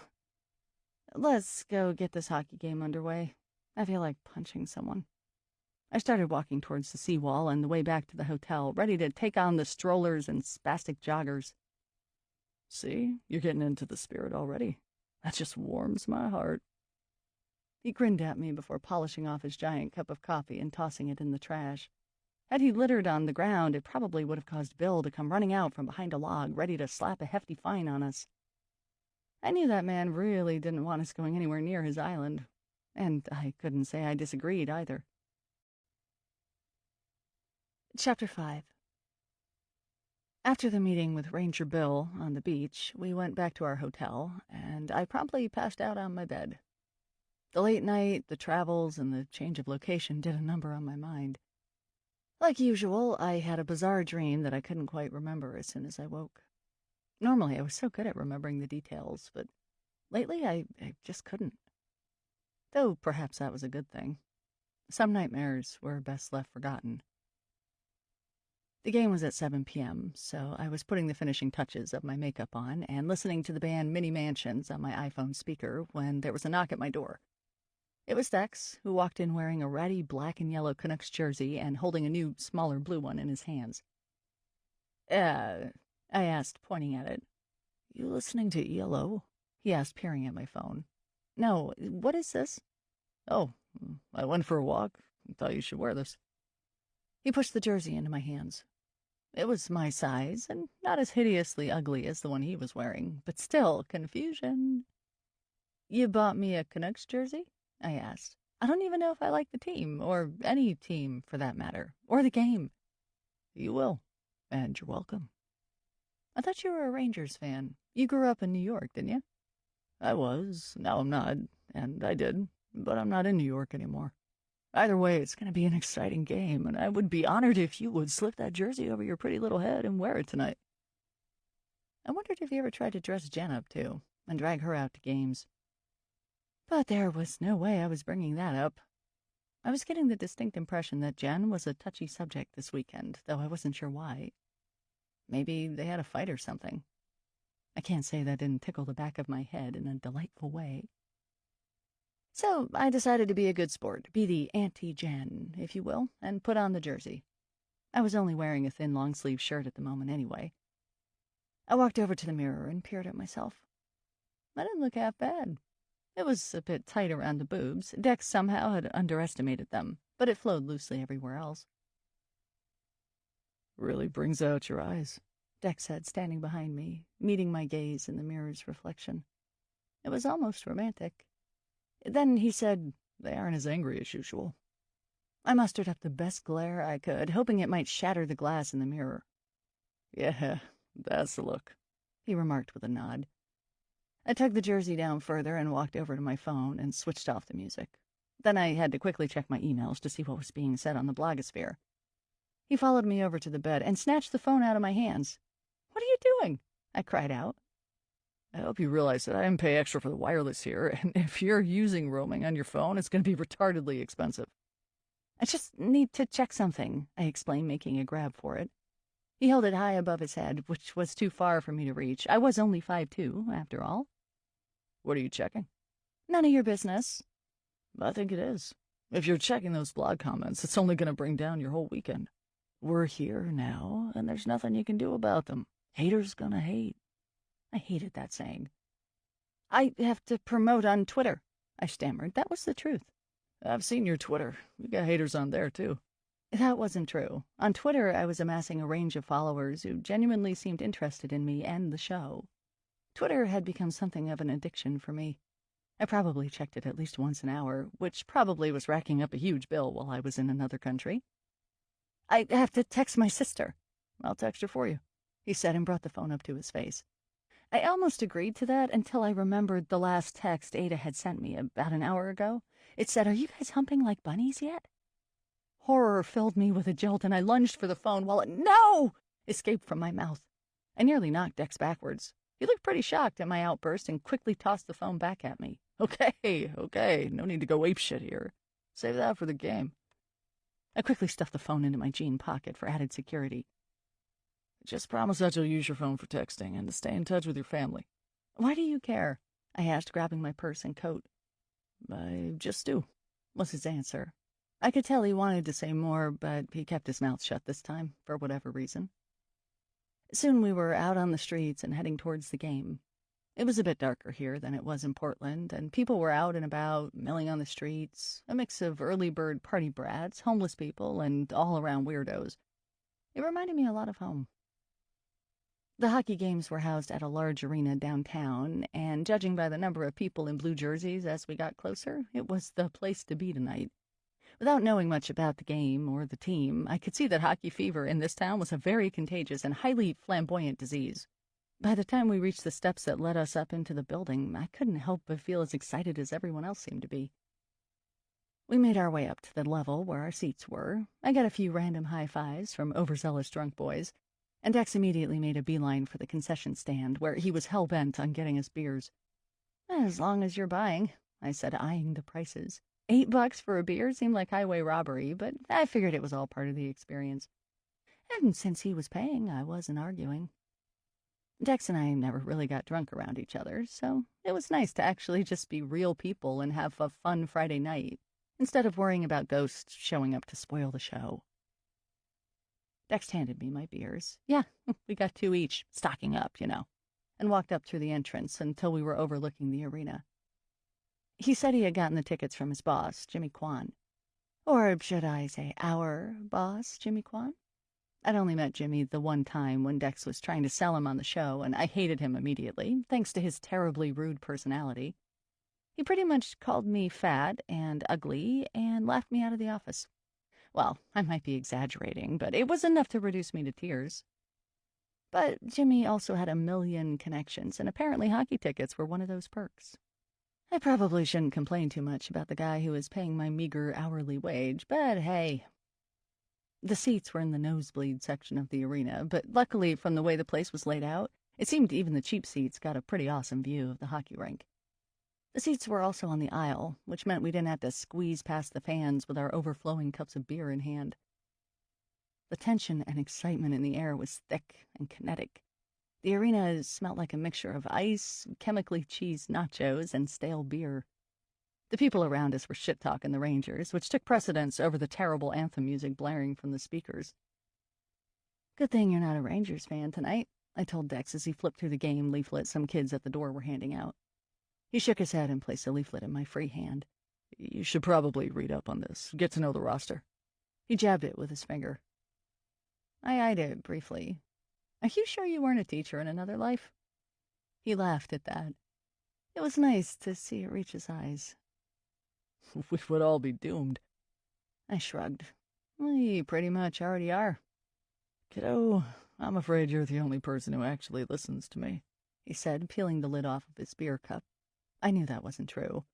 Jimmy seemed to cave into whatever Dex asked of him, and my own parents were somehow shown the light within minutes of meeting him. "And you barely listened to me at that," he added. "Not that I blame you." "I'm listening now," I said, leaning in closer to him. We were already quite cozy in our seats, and I couldn't help but want to make it cozier. He brought his eyes to mine and let them slide lazily down my face. "Tell me something," I said with a soft voice. He grinned with a boy-like awkwardness that I rarely saw in him. "Yes, ma'am." And then he proceeded to explain the entire game to me, from what icing and offside meant, to who did what on the team, who were the best players, and what constituted a penalty. If I were a hockey player, I know I'd be in the penalty box for most of the game. I just want to hip-check the fuck out of everyone. By the time we were at the intermission before the third period, I was heavily buzzed on 4 beers and trash-talking the Rangers with the couple next to me. Dex was beside me, being strangely silent. Not that he didn't lapse into his quiet spells from time to time, but considering how enthusiastic he was, and damn loud, every time the Canucks scored, almost scored, or made a save, it was a bit strange. When I wasn't talking to Jim and Trudy, the couple who were next to me, I was stealing glances at him. He was engrossed in his phone, and from the way he was chewing on his lip instead of drinking beer, I knew it wasn't something good. I also knew enough to leave him alone. I took my attention off of him and looked around at the large crowd. People seemed as lubricated as I was, and the atmosphere was infectious. "How are you liking the game so far?" Jim asked kindly, trying to keep me engaged while Dex was in texting land. He was an amiable-looking man in his late 50s, with a shock of white hair and a leather jacket with the Canucks logo on it. He had been coming to games for almost as long as there had been a team. "I think I'm hooked," I admitted. "It's fast, it's fun, and aggressive. Almost makes me want to take up the game myself, just so I can beat the crap out of some people and not get in trouble." He laughed. "The small ones are the most dangerous. If you play against your friend here, I'd advise him to wear protection." I giggled and looked at Dex. He had been telling me earlier that he used to play hockey when he was growing up in New York, and I had a sudden fantasy of tackling him while he was in full uniform. He'd look very sexy. Dex finally realized that we had been talking about him and looked up from his phone with a sheepish look. What a hypocrite. Even though it was constantly gnawing at the back of my head, this itch that people somewhere out there were talking about me, I hadn't looked at my phone once this whole game. "Sorry," he apologized, putting the phone back in his pocket, and eyed Jim. "Are you trying to convince her to play hockey against me?" "She obviously has a lot of aggression to get out," said Jim good-naturedly. "I'd be careful with her." Dex smirked at me. "Oh, I am. She'd show no mercy against me. She's a tiny tiger." Our eyes locked. A wave of tingles rushed through me. My head felt weighted with the beer, and it seemed like there was more than face value to what Dex was saying. Then again, it always felt that way. With us sitting so close to each other, it was taking a lot of strength to blot away the impulse to straddle him right there and show him how aggressive I really was. "Hey!" Jim exclaimed loudly, tapping me hard on the shoulder. It snapped me out of my mini daydream with a jump. He was gesturing up at the screen above the rink. The kiss cam was on, you know, when they film couples in the crowd and try to convince them to kiss for the cameras. And it was on us. Us. There was Dex and I, our big, stupid faces splashed across the massive screen in high definition for the entire arena to see, with hearts drawn around us and a gum logo. I knew what people were expecting. Everyone, and I mean everyone, was looking at us. I suddenly wished the 2 seats in front of us were occupied so I could hide behind them. In what felt like slow motion, my head turned to Dex. He was grinning at me, borderline sleazy. He lifted up his arm and put it around me. He took his other hand and touched my chin with his long fingers, tilting my face towards him. This was happening. He was gonna kiss me, in front of thousands of people. Despite the mix of surprise and anxiousness flooding through me, I coaxed my wide eyes shut, parted my lips, leaned forward, and slurp. He licked my face, from my chin over my lips and nose, in between the eyes, and ending at my forehead. I grimaced automatically, pulling back from the sloppy, wet trail of spit he just left. My eyes flashed open to see him laughing like a 12-year-old, while everyone else around us joined in, too. I don't know why I thought for 1 second that Dex would have taken something like kiss cam seriously. I couldn't have felt stupider. But to show I was a good sport, I sucked it up and made an even more disgusted face for comic relief. I eyed the screen, and luckily it just flashed onto another couple. To satisfy the giggles of the people around us, I took my hand and smacked Dex squarely in the forehead. "Thanks a lot, you doofus," I said, rolling my eyes and trying not to sound as embarrassed as I felt. Oh, but he knew. He always knew. That's why he did it, the jerk. Jim leaned over me to Dex and said, "You should sleep with one eye open tonight, Sonny." Dex nodded at him and wiped his mouth with the back of his hand. His eyes were devilish, enjoying himself immensely. I had the urge to smack him in the head again. He took his arm off of me and leaned in closer. "Sorry, kiddo," he whispered in my ear. I glared at him, hissing, "Would it have killed you to kiss me like a normal person?" He smiled quickly. "Maybe if it was on a dare." I rolled my eyes again and sat up straight in my seat. I was relieved to see that the game was resuming in a few minutes, anything to save me from my awkwardness. On a dare? Or how about if we were about to die? Were those the only two reasons he had? That thought tugged at my heart a little bit, making me feel foolish all over again. I loathed this stupid schoolgirl crush I had. He was watching me. I could see that out of the corner of my eye. I wanted him to get out of my head and go back to texting Jen, or whoever the hell he was so wrapped up in minutes earlier. The players came out on the ice, and all the attention was diverted their way. I needed to get wrapped up in the game again, and I did. I finished my beer, started cheering for a fight, and slowly forgot about what had happened. I didn't say much to Dex, either, and kept my questions directed to Jim instead. He was in the middle of explaining how even though some seats in the arena were empty, such as the ones below Dex and I, that Canucks games had sold out consecutively for many years, when Dex's phone went off. He snatched it out of his pocket and put it up to his ear. Jim kept on talking, but I didn't hear a word he was saying. My ears were tuned in to Dex's conversation. "I can't talk about this now," he said roughly into the phone, his voice trembling slightly. He closed his eyes to whatever the person on the other end was saying. His brow furrowed, scrunching up his forehead in a landscape of expressive lines, and the grip on the phone tightened. His other hand came up to his eyes, covering them. I could almost feel his breath seize. I had never seen him like this before. It was fascinating. Finally, he took his hand away and looked up at nothing in particular. His eyes were red, but not watery. He looked plain scared. I wish I could have heard what the person on the other line was saying to make him look that way. "I'm sorry, I can't," he said to the mystery party, his voice breaking. He looked around him wildly, his eyes catching mine for a second, but they didn't see me. Dex could have been anywhere at that moment. "I can't do this now," he cried out. And then he got up, knocking over one of his beers, and started hurrying down the stairs with the phone to his ear, shaking his head as he went. I leaned over and picked up the beer before the spillage reached my feet. "Bad news?" Jim asked me. I jumped and looked at him, making an uncomfortable face. "I have no idea," I said quietly.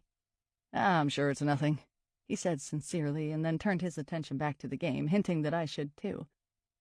I tried, I really did, but now all I could think about was Dex. What was going on?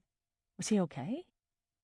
As intriguing as it was, I also felt for him. Whatever was going on wasn't good. I mulled over what it could be, but my inebriated mind couldn't come up with anything, and the game's commotion kept distracting me. Jim tapped me on the shoulder. I looked up to see him standing. A bunch of people on his end were trying to get out and needed me to stand up so that they could pass. I guess even though there were 15 minutes left in the game, some people like to beat the rush and leave early. I flashed them a quick smile, trying not to look annoyed, and rose out of my seat to let them by. They blocked my view of the game momentarily, and at what sounded like a very exciting moment. As soon as they had passed, I sat back down, just in time to see the Canucks goalie, Roberto Luongo, make a great save with his pad. The crowd chanted "Lou, woo, woo," as they always did when he made a good play, or any play, and I joined along too. And then I noticed there was a woman sitting in front of me in the previously empty seat. She had probably sat down while I was letting the other people pass. I didn't know why anyone would catch the last half of the last period, but people were fanatical here. I looked back at the game, but something strange brought my attention back to the person. I couldn't see her properly because a rail was between us, and she seemed as short as I, but a feverish tickle at the back of my neck was letting me know something here was wrong. I knew not to ignore that feeling. My breath slowed as my eyes locked on the back of her head. The hair was old-fashioned, like something Betty Grable would have worn, with short, perfectly coiled curls. It was the shade of the palest smoky lavender. I had seen that hair color on someone before. I wanted to lean forward to get a better look at what she was wearing, but I already knew what I was going to see. The puffed taffeta collar at her neck was enough of a hint, as were the glimpses of pom-pom appliques through the rail. I froze in my seat. My thoughts slowed. I only had one. She was here. The lady shifted subtly, like she was receiving some incoming message from me, and turned around at an excruciatingly slow pace. She really was in slow motion. The rest of the world around me continued on at its regular go. And then her eyes were peering up at me through the space in the railing. Blank pools of darkness rimmed by a shoddy makeup job. Below them, her mouth was spread wide in a disturbing grin, her face cracked by the corners of her shellacked lips. It was a mask of pure and utter derangement, and it was looking at me, looking into me. Every inch of my body was telling me to run. My nerves were sizzling at their endings from the buildup of dread. I wanted to look at Jim to see if he could see what I saw, to make me feel safe, to make me feel sane. But I couldn't. I couldn't do anything but watch. Time seemed to lose all meaning, and I wasn't sure if it was seconds or minutes that passed while I was under her spell, while we just stared at each other like two equally immovable corpses. Then they look at you the way they looked at me. Her lightly accented words formed in my head, much like they had on previous occasions. She had the ability to talk to me without opening her mouth. I opened my mouth to say, "Who?" but caught myself. I didn't think I could have formed the words if I'd tried. It didn't matter anyway, because her voice continued resonating inside my skull like I was hearing someone yell underwater. "They'll always be afraid of you." "Who?" I projected. "He'll fear you, too." Dex? I thought. He had already told me that on several occasions. "A different kind of fear." "What kind of fear?" "I loved her so much, but the fear drove her away. They put me away." "Oh, who did? Who is she?" "It will happen all over again. They'll take you, too, and I won't be able to help you. It will be too late." "Help me," I thought, while waves of dizziness pulled at my eyes. Despite the anguish in her words, her face remained caught in that same creepy, clown-faced expression. "How are you helping me? What do you want from me? Why are you here?" "I'm always here. I always have been. But you can't end up like me." "How the hell would I ever end up like you?" I mustered. "It's easy. You let them talk to you, you talk to them. Everyone will pull away, all the ones that you love. And you'll realize they never loved you, not enough. Blood runs thin. There are no ties, and they'll take you, too." "Take me where?" Panic and frustration shivered up my spine. I didn't know what she was talking about, and it was terrifying. She was talking inside my head. She was here. She had to know something. "You're not crazy, but I'm not here." "What the fuck?" "Be there for him. He may be the only one there for you in the end. The end, when they come for you. That's the end. Then it's just you and me. Forever. Forever. Forever." Her words grew louder and louder as they bounced around in my head until they were as loud as a jackhammer and as painful as a drill. I closed my eyes in pain and put my hands to my ears, vaguely aware that people were staring at me. I thought I heard Jim ask, "Are you all right?" But it was barely audible above the racket inside my brain. Her face flashed before my closed eyes, and she was inside of me. I was unable to escape her stretched, inhumane face. The darkness started to close around me like a cloak. There was no way out. I screamed and jumped up, stumbling over my purse. The bright lights of the arena blinded my eyes, but I kept them focused enough on the ground in front of me. I grabbed my purse and made a run for it, nearly tripping again over Dex's empty seat, and then flung myself awkwardly down the steps, almost taking out a young boy who was making his way into the stands. "Sorry," I cried out, and I got a quick glimpse of where I had been sitting.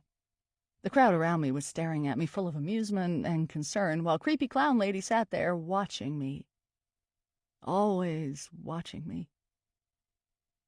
I looked away before she could get in my head again, before I could hear her demonic chanting, and booked it down the hallway that led into the rest of the building.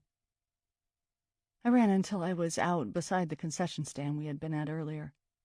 It was now closed, which made me feel even more creeped out, but there were enough people milling about, leaving the game early so that I wasn't entirely alone. I leaned forward, hands on my knees. I needed to catch my breath and to lasso my brain, which was running wildly all over the place. What had just happened? And did it actually happen? I listened, half expecting her voice to resonate in my head again, but there was nothing but the sound of my heart pounding madly and the pulsing flow of blood. I wasn't as relieved as you would think. I was just worried. She said she wasn't there, but I had seen her. I had heard her. Rarely do your illusions tell you they are actually illusions. Just how fucking crazy was I? As I pondered that, my mind running over what she said, what she could have meant, I realized that Dex was standing nearby. He was leaning against the wall near the entrance to the restrooms, his back to me, his head bent over. It didn't look like he was on the phone anymore. He looked so vulnerable in his ratty jersey, back to me, back to the things he was afraid of. A different kind of fear. I straightened up and walked over to him. Even if he wanted to be alone, I sure as hell didn't. "Hey," I said. I still hadn't caught my breath yet, so the word came out in a whisper. He didn't move or flinch. I stopped in front of him. He kept his head down, staring at a spot on the floor. I followed his eyes. There was nothing there. Did he just have the same experience as I had? "Dex," I whispered. "Are you okay? Did you see her too?"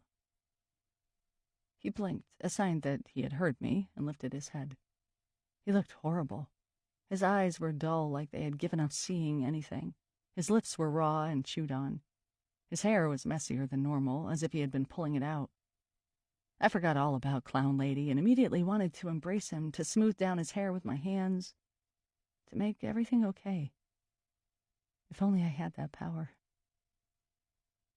"Oh," he said listlessly. "I'm fine." "No, you're not." "Neither are you. You look spooked." "I am spooked about you. And creepy Clown Lady, but for some reason I didn't feel like I should bring it up, lest the attention get diverted to me. I wanted to know what happened to him. I needed to know." "Who was on the phone? Who called you?" I asked, carefully placing my hand on his shoulder. He stared at me. From that angle, with the way that his arched brows connected with the bone, he was as unnerving as she had been. I thought he was going to kill me. I took my hand off of his shoulder. That action broke his concentration. The hate left his eyes, his forehead relaxed. He came off of the wall and stretched his arms above his head. He groaned, holding the pose for a few seconds, then let his limbs flop to the side. He shook out his shoulders, pursed his lips, and said, "You want to get out of here? Game's almost over. We have this one in the bag." There was nothing I wanted more than to get the hell out of there, but I wasn't going without an answer of some kind. I sighed and stood rigidly, hoping I conveyed business. It was hard to feel authoritative at my height. "We'll go when you tell me what the hell is going on," I said sternly, keeping my eyes as hard as steel. He gave me a wry look. "No offense, Perry, but some things are a private matter." "Oh, I'm sorry," I said feebly. "I'm just worried about you." He shrugged. "It's fine." "Was it Jen? Is she okay?" "It's fine." I could tell he didn't want to talk about it. And after all, why should he discuss personal problems with me? I didn't discuss personal things with him. "Now, are you okay?" he asked, taking a step closer. I quickly nodded. If that's how he was going to be, I didn't have to share my fears either. My fears that I might be going insane. Then we're all good, he stated. Do you want to come with me to a strip club? Say what? Come on. He took my arm and led me towards the doors just as the buzzer from inside went off, signaling the end of the game. Game's done. The rest of the night awaits. It probably won't come as much of a surprise to you, but I had never been in a strip club before. I wasn't sure exactly what to expect, yet it still met my expectations. I've never blushed so hard before in my life. After we left the hockey arena, beating the throngs of excited and drunk fans by milliseconds, we walked quickly through the brisk night air until we got to a strip club/hotel past our hotel, just at the foot of the Granville Street Bridge. It was apparent that Dex had been here many times before. It wasn't like the barely dressed waitresses knew him by name or anything, but he knew his way around the place all right. For a minute, I was certain he was going to make us sit at the foot of the stage where the bare-breasted strippers danced, but I think he could tell I was feeling as awkward as anything and led me to a dark, small booth in the corner. We still had a nice view of the stage anyway. Well, nice for him. Look at it this way, he said to me as the waitress gave us our drinks. He ordered us both Jack and Coke. Big surprise. You pay cover going into any other bar nowadays. Might as well get a show with it as well. He raised his glass at me. I held up mine. Even though these drinks are probably $10 each, I mused. Oh, it's worth it. And then we clinked glasses. I looked around us warily. The place was half full. The creepier guys were as close to the dancers as possible, as were your usual Ed Hardy-wearing douchebags. On the stage, the last stripper was just stepping off and another one was coming on. She was dressed in a flurry of sequins and sheer clothing. Having just seen the previous girl exit bare-ass naked, I knew it wouldn't be long before this one would be as well. She was tall, beautifully crafted by God and her plastic surgeon, and had a thick wave of ravishingly red hair. I guess we'll find out soon if the carpet matches the drapes, I said under my breath. Ha, he remarked, leaning back in his seat. There's not a carpet in this place. All hardwood. The music came on, and the stripper started her artful grinding. Marla always has the best moves here, doesn't she? He said, his eyes enraptured with her, as if I'd know. I couldn't help but feel a twinge of jealousy at the way he was looking at her. You know her name? You always remember the best ones. That's not saying much, he said. I never really took Dex for a stripper sort of guy. In fact, I never really thought of Dex as much of a guy in many respects. But why not? He played video games, he liked rock music, he probably watched a lot of porn as well. And like most guys, it didn't seem to matter that his own girlfriend was 1,000,000 times hotter than any of these girls. I remember finding out my boyfriend in college, Mason, had a nasty porn habit. It wasn't even that nasty. I was just so shocked. Why did he need porn when he had me? Looking back, I don't blame him one bit for it. Maybe it's because now that I was older, I kind of understood. And maybe it would have disappointed the old me to learn that Dex was a frequent customer of strip clubs, but now it didn't at all. If it hadn't made me feel deathly insecure about my own appearance, it would have been a turn-on. Not that I needed another reason to find my partner attractive. He shot me a sly look and asked, Is this making you uncomfortable? You'd like that, wouldn't you? You think less of me now. I laughed at the mock-hurt look on his face. If anything, I think more of you. He smiled and reached over for my glass, lifting it up to my face for me to drink. Good, he said. You're learning. I raised my brow but slurped back on the drink. I didn't need all that much encouragement, though my tiny voice of reason piped out that getting drunk around Dex at a strip club was not the best idea. It was only a matter of time before my insecurities started spilling out of me, leaving me as exposed as Marla, who at this point had no hair down there to verify that she was a redhead. Dex was right, all hardwood. You need to relax a bit, kiddo, he said. Enjoy it. Enjoy the naked ladies and the pervy weirdos and the free booze. I'm sitting with a pervy weirdo. So you should be used to it. And you know what? I need to relax, too. This place helps. You just feel things. No need for thoughts here. Except perverted thoughts. That's not really thinking. That's instinct. He waved over the waitress, this time a different one dressed in a simple black dress. Her hair was cut short, which showed off her cute, minxy face and pouty lips. "2 more Jack and Coke doubles, sweetheart," he said to her. He was sleazy about it, which would have bothered me, but I detected that level of amusement that always sat beneath Dex's surface. In the end, everything was still a bit of a joke. The waitress eyed me up and down. I had already taken off the Canucks jersey and was just wearing my black top from underneath. "This your girlfriend? She's cute." I fidgeted while Dex said, "She is cute, isn't she?" I blushed at what Dex said, and at the fact that he didn't correct her. It's the little things. She eyed me again and came in closer to me, smelling like overtly flowery body lotion. "Honey, with your eyes and those breasts, you should be up there too." And like that, she left, leaving Dex and I saddled with that comment. My cheeks grew hot, hotter than they had been all night, and I gave Dex an incredulous look. "Guess it doesn't matter what sex you are," I squeaked. "Don't be so modest," he said, turning his attention back to the next dancer, a black girl with a butt that rivaled mine. Maybe I could be a stripper, if I lost 1,000,000 pounds and wore 10-inch heels. I'm not modest. I trailed off. I really didn't need to get into it. Once again, the booze was just begging for me to open up like a book.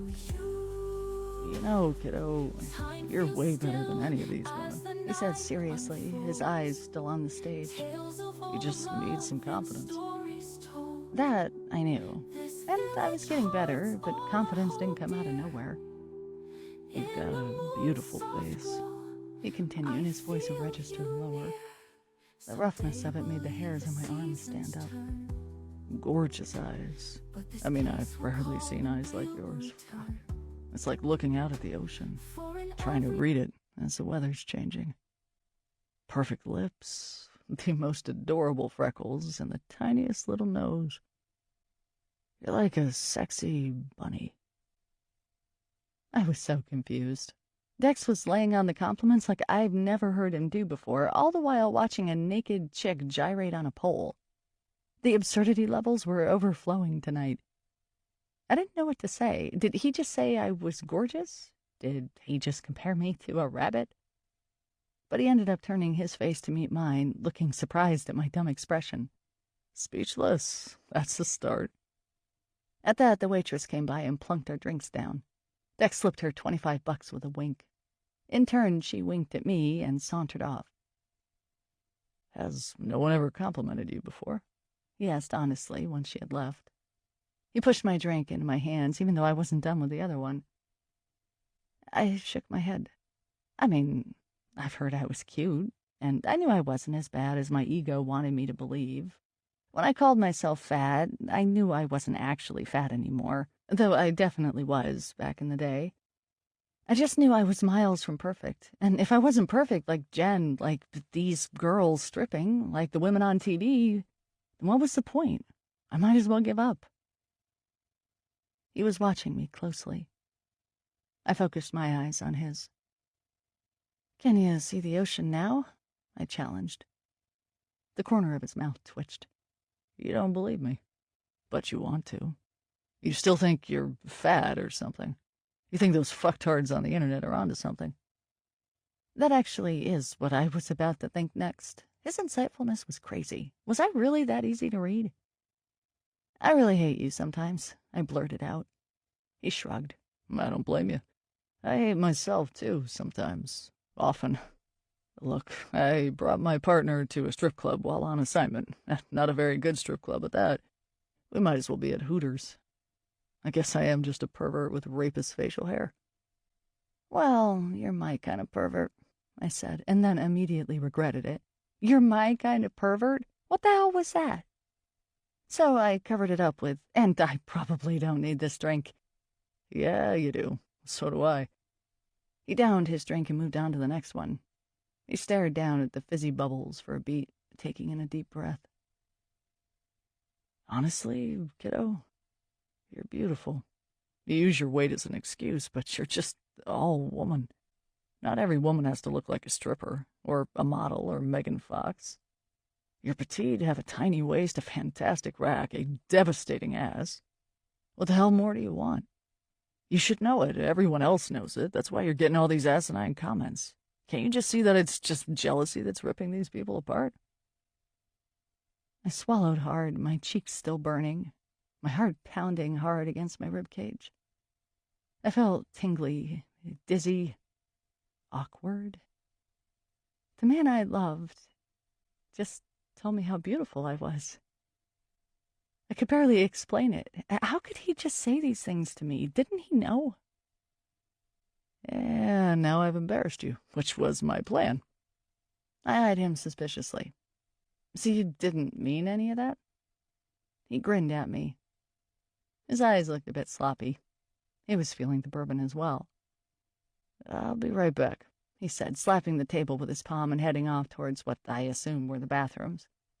Probably to jerk off. Though at this point I wasn't exactly sure who he would be jerking off about. I could pretty much guarantee it wasn't Jen for once. I'd be lying if I didn't have a sick, twisted little thrill about that. That was fantasy fodder for later. I sat back in the booth and carefully sipped my new drink. It was much stronger than the other one. Bartender probably poured me a triple. I didn't drink all that often, and tonight I think I drank more than I had all year. But I did feel relaxed, despite everything that had been going on, despite the comments and my parents and creepy clown lady telling me people would be coming to take me away. Okay, I probably shouldn't have thought of that last one. Suddenly her face was all I saw. I shut my eyes hard, hoping to will it away, hoping her disembodied foreign voice wouldn't infiltrate my senses and barge into a place I had protected. I was at a strip club with Dex. That alone was enough for me to focus on. When I opened my eyes again, I was shocked to see a woman standing in front of me, but it wasn't creepy clown lady. Far from it. It was Marla, the red-headed ravisher. She was clothed again, this time in tight club gear. She smiled at me with perfect teeth, which had me calculating how much they would have cost and how much she made a night. I stared at her teeth for so long that she stepped forward and put her hand on the table, leaning forward. So, how about this? She purred, her voice somewhere between cat and lion. I stuttered, not sure what she meant. It's your call. Want to do it here? What? Your boyfriend bought me, silly, for you. I looked over her shoulder and saw Dex slowly making his way over, another drink in his hand. He stopped a yard away, leaned against the wall, and just watched us. It was weird, unnerving, perverted. I gave the girl, Marla, an innocent look. I don't think he meant to buy you, at least not for me. She chuckled rich and throaty. It's just a lap dance, sweetie. She grabbed my arms and pulled me out so I was sitting at the edge of the booth. And she started moving slowly up and down like a silk-skinned snake. Ironically, it was to a song called Strip Search. I wanted to laugh, badly, but I kept it in and watched it all unfold. After all, I didn't have to do anything. I just had to sit and watch. Marla had some smooth moves and smooth skin, with some intense eye contact action. It was enough that I had to look away half the time, especially when her clothes started coming off. Was that even part of the lap dance? Or did the rules not count because I was a girl? I brought my eyes over to Dex, who still stood behind Marla, watching the whole thing go down with a strange look on his face. It was conflicted. Maybe he wasn't sure what he should be staring at, his quivering, nervous partner, or the quivering, naked Marla with the excellent taste in music. He took a few steps forward and finally met my own eyes. He was chewing away on a slip, ignoring the underwear that she just discarded on the floor, ignoring the fact that she was stroking my knees and bending over in front of him. I don't think I ever felt so awkward in my life. Keeping my attention on Dex instead of Marla was only helping marginally. Both felt off. There's something wrong with him. The thought flashed through my brain, distracting me from Marla's buoyant bosom that was waving in my face. She noticed this look. She reached for my head and slipped her hands into my hair. She brought her lips up to mine, and I thought she was going to kiss me. All I could think about was how her red lipstick was going to make a mess of my face. But she just whispered, "Relax, this is really all for him. He wants to see you loosen up. Enjoy it." She pulled away and winked at me. She danced for a few beats more to the driving guitar at the end of the tune. And then the song was over. She picked up a robe that had come from out of nowhere and walked past Dex without any acknowledgement. He followed her walk with his leering eyes, then came back to the booth and plopped down in his seat. I stared at him, not amused. I know Dex was just being like any other guy, getting off on the idea of two chicks getting it on or something close to that, but there was something off about him tonight. When I thought there was something wrong with him, there was a reason. He was being strange. I could see it in his eyes when he didn't know I was looking. I wondered if it had anything to do with the phone call from earlier. Then another thought flashed through my head, one that made me perk up a bit and then feel guilty for doing so. What if Jen broke up with him, or vice versa? What if Dex was a single man now? I mean, the strip club is usually the first place they go after a breakup. What? He asked lazily. Nothing, I said. I pulled out my phone and looked at the time. It was getting late, and we did have a ferry to catch in the morning. I could do well on little sleep, but not when combined with a hangover. You want to go? I nodded. I had fun, though. I didn't want him to think I was ungrateful. It was my own idea that we hang out outside of work, although I didn't in a million years expect that we'd go to a hockey game and a strip club in another country. Obviously, you had more fun than me, though you weren't in the bathroom all that long. I expected him to laugh at that or protest. He was watching me closely instead. I took my sight off him and watched the stripper on the stage. I didn't want him to read me anymore. It didn't seem fair. I hope you remember what I've said, he said earnestly. He finished the rest of his drink in a few gulps, got out of his seat, and walked around to my end. He held out his hand for me.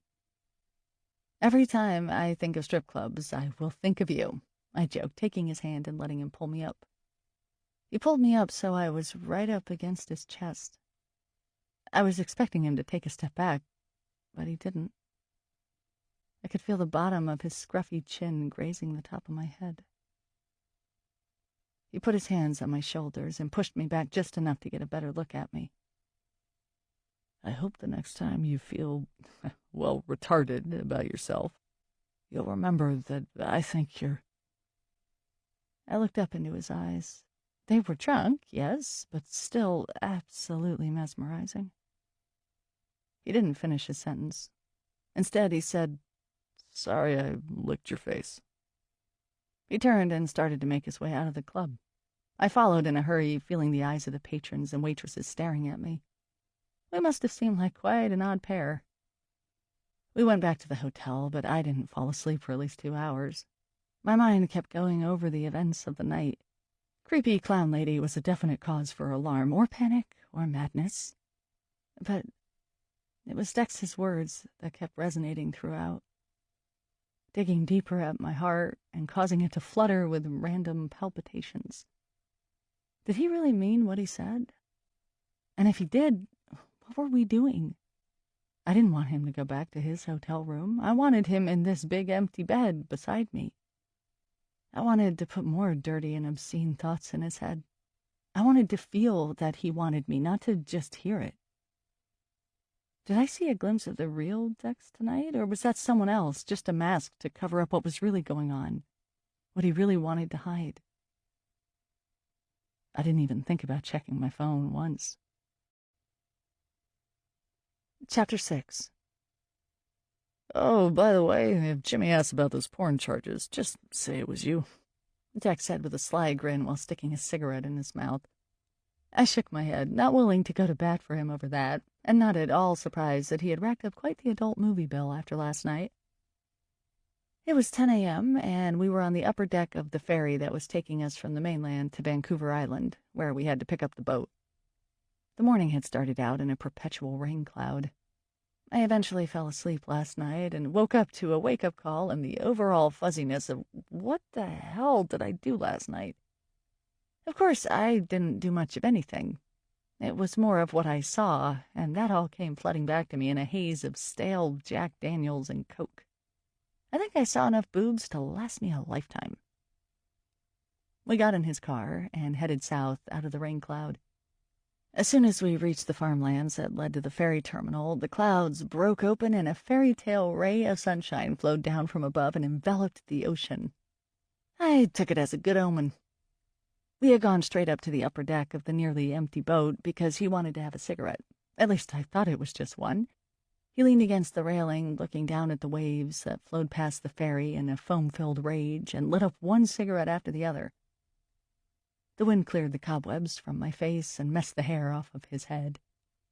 He was only wearing a black hoodie with his camouflage pants below, but he didn't seem the slightest bit cold, even though the breeze was a lot sharper than I had expected.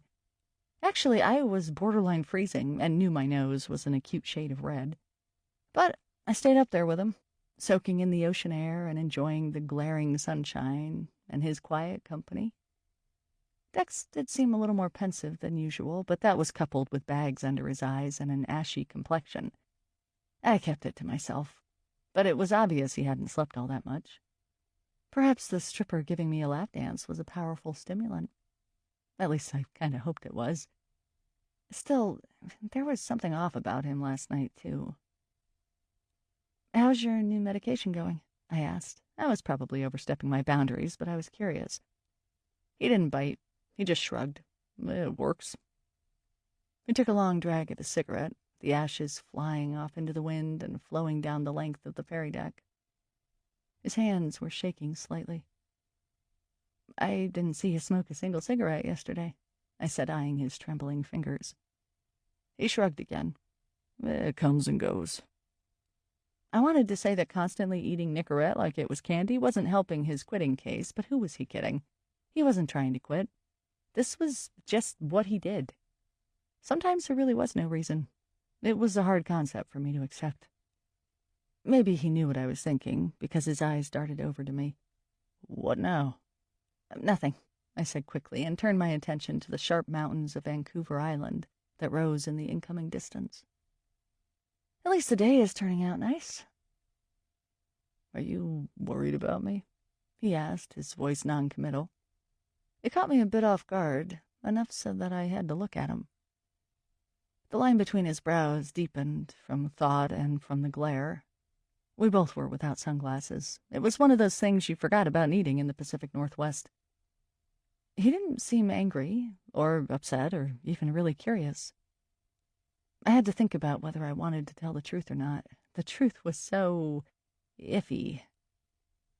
"Well," I said, drawing it out, "I think I always worry about you, and I think you know that by now." "No, I mean, are you worried about being with me?" he said, straightening up and flicking the cigarette overboard, even though there was a cigarette disposal unit behind us. "On this island, alone, with me." Why would that worry me? Also, it's a park. There will be people there. I wasn't sure what he was getting at. He shook his head with a small smile. "You've seen how empty this ferry is. You really think people go camping in November in Canada to some hostile island? The place is barely occupied during the summer." I hadn't thought about that. In my head, I was expecting a full campground with other people there to keep us company. I didn't think we'd actually be the only ones on the island. "Isn't there a ranger on the island or something?" "No. That's why Bill said to call him up on the damn radio if something went wrong. It's just gonna be you and me, kiddo." It didn't seem like a big deal, really, but I guess it was the first time we would be alone, with no Maximus or Uncle Al meddling in our business. But still, I don't know why you think I'd have a problem being alone with you. I trust you more than anyone, I said truthfully. Honestly, the only thing that worried me now was the damn inappropriate ideas I kept getting in my head, all thanks to Ada's incessant texting about Dex and I possibly having sex. Maybe these thoughts ran in the family. He watched me for a few beats, like he was trying to pick out exactly what I was thinking. I knew I was probably blushing, but hoped the chilly wind was doing a good job of disguising that. "I don't know. Figured you probably thought I was what was it, a pervy weirdo after last night. He said it so sincerely that I had to laugh. I liked that side of you. Oh, dear, that totally came out wrong. No, don't cover it up, he said, placing his finger on my lips. His smile was sweet, almost sad. I waited for him to take his tobacco-scented finger away before I said, I've had fun last night. You're just a man, Dex, that's what I got out of it, and it was a bit of a relief, to be honest. Good, he said, fishing out his pack. This morning I couldn't really remember what happened. Thought maybe I scared you more than I wanted to. I reached over and put my hand over his, closing it over the pack. Ease up, okay? You've had like 5 in a row. If I have any reason to be worried about you, it's because of that, not because you've got a stripper to give me a lap dance. He sucked on his lip and thought it over. Then he put the pack away in his jacket pocket. You did enjoy the lap dance, didn't you? It was eye-opening. You've never been with a woman before? I burst into nervous giggles. What? No, of course not. Have you been with a man? No, wait, I don't want to know. Don't answer that. Nothing would have surprised me, but I definitely did not need that mental image. He raised his brows. Are you sure? Yes, I said. Do you want to go inside? I'm freezing my ass off. He opened his mouth to say something with that familiar glint in his eye, so I added teasingly, Don't you dare say anything about my ass. Wow, no cigarettes and no compliments. You're on a tight ship, Perry Palomino. Dex knew he was the chief operator in our whole operation, but I just nodded. I had to take what I could get, while I could get it. After the ferry docked, we drove off onto the long, tree-filled expanse of Vancouver Island and down the winding road towards the city of Victoria. As we neared the town of Saanich, we had glimpses of various islands floating out in Harrow Strait. I couldn't figure out which one was Darcy Island, but I'd know soon enough. Dex was actually more talkative than he had been on the ferry, which I took as a good sign. Only now I was feeling a bit sullen and moody. I wasn't sure why, except I got this terrible feeling that I had forgotten something, or was going into this situation ill-prepared. I know Dex had asked if I was worried about being alone with him, and at first I really wasn't. But the more I examined the weekend, the more I started to fret.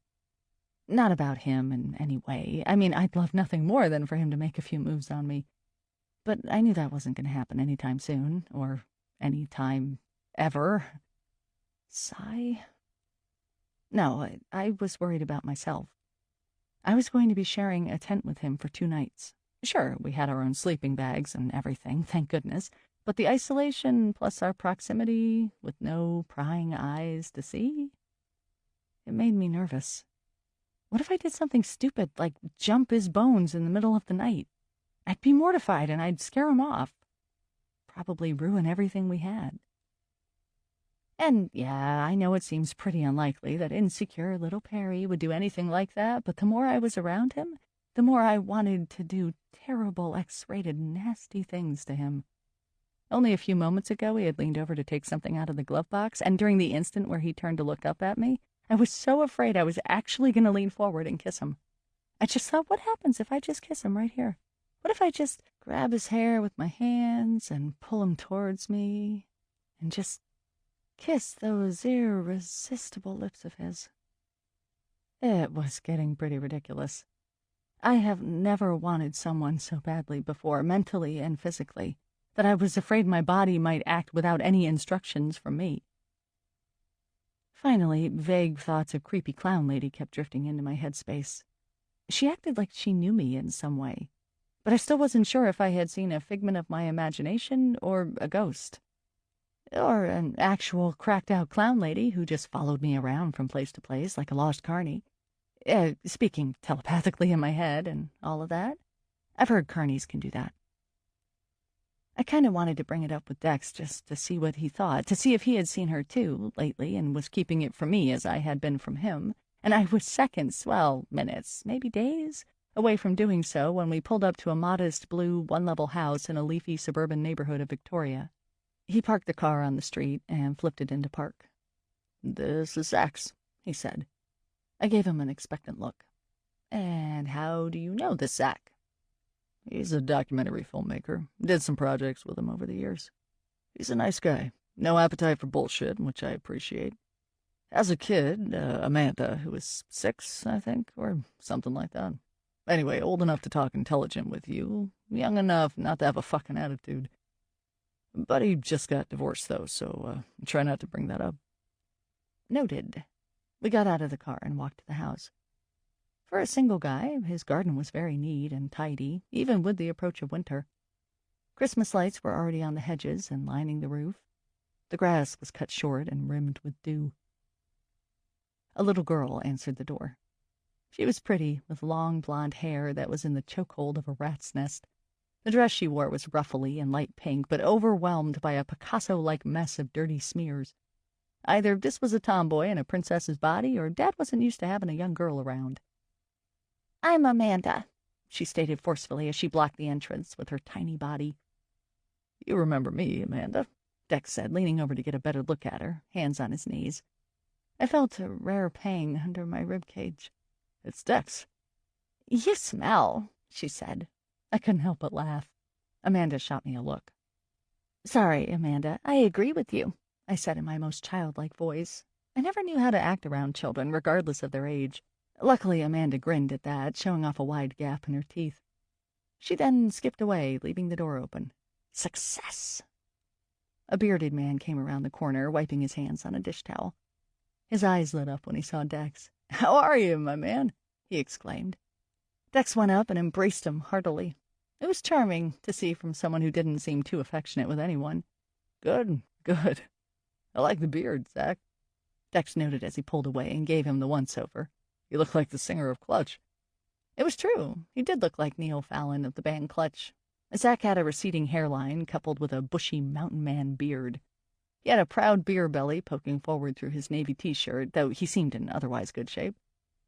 "And I like the mustache. You look like a rapist." Zach shot back with a wink. Dex looked at me. "I guess you aren't the only one who thinks so." I smiled at Zach and extended my hand. "Hi, I'm Dex's partner, Perry. I also think he looks like a rapist." He shook it firmly and said, "Nice to meet you, Perry. I can tell I like you already. Come on in. Don't mind Amanda. She's here for the weekend. School had a professional day or something."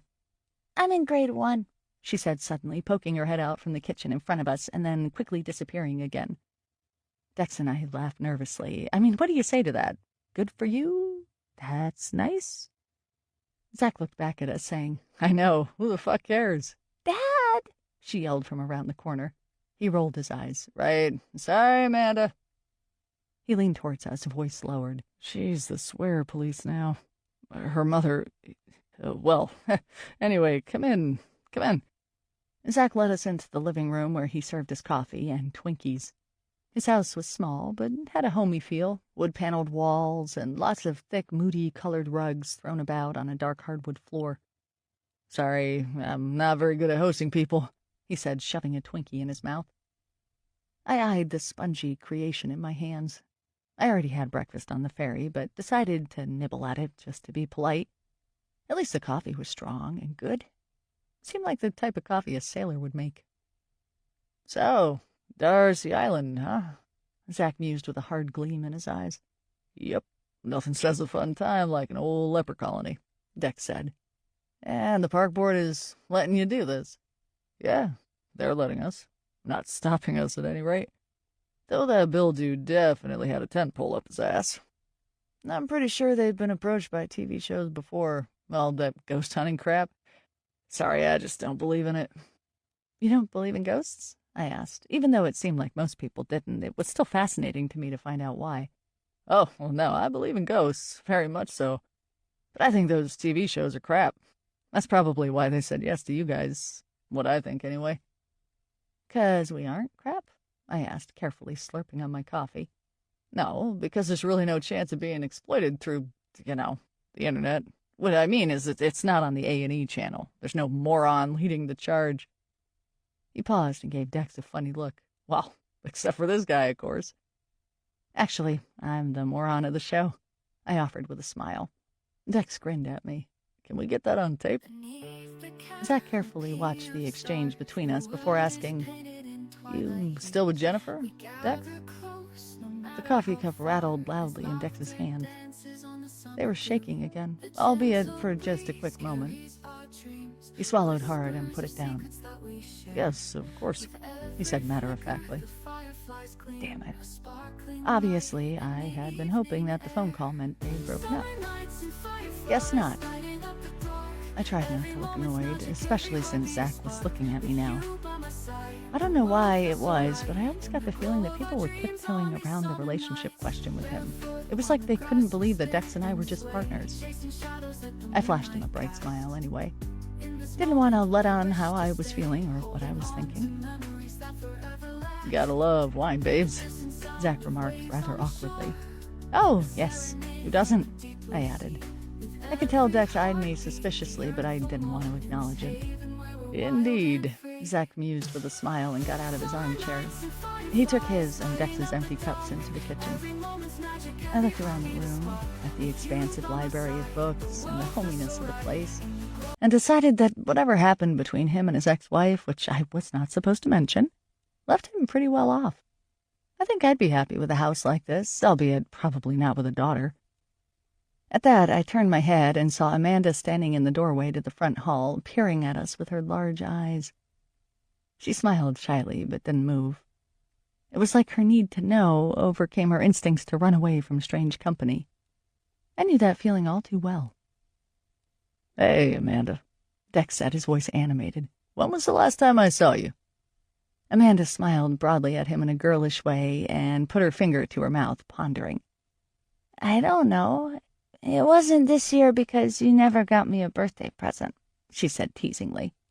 That's true. But what if I said I had your present right here? He said, his voice raised along with his eyebrows. I watched him, more fascinated than I should have been. She eyed him like he was the Easter bunny. What is it? You'll have to come over here and see. I briefly wondered if children her age were taught to fear the rapist mustache, because that's one thing that would have had me running the other way. That and a white Chevy Astro van with no windows. But she skid towards us on the hardwood floors, using her socks in a risky business-type manner. She stopped in front of Dex and looked at him expectantly. Where's the present? What is it? She demanded. I wanted to know, too. I looked at him with as much expectancy, hoping he wasn't so cruel and stupid as to actually fool a child with promises of gifts. That shit never worked on me. He didn't miss a beat. He reached down into his cargo pants pocket and paused. He leaned forward to Amanda and whispered, Close your eyes.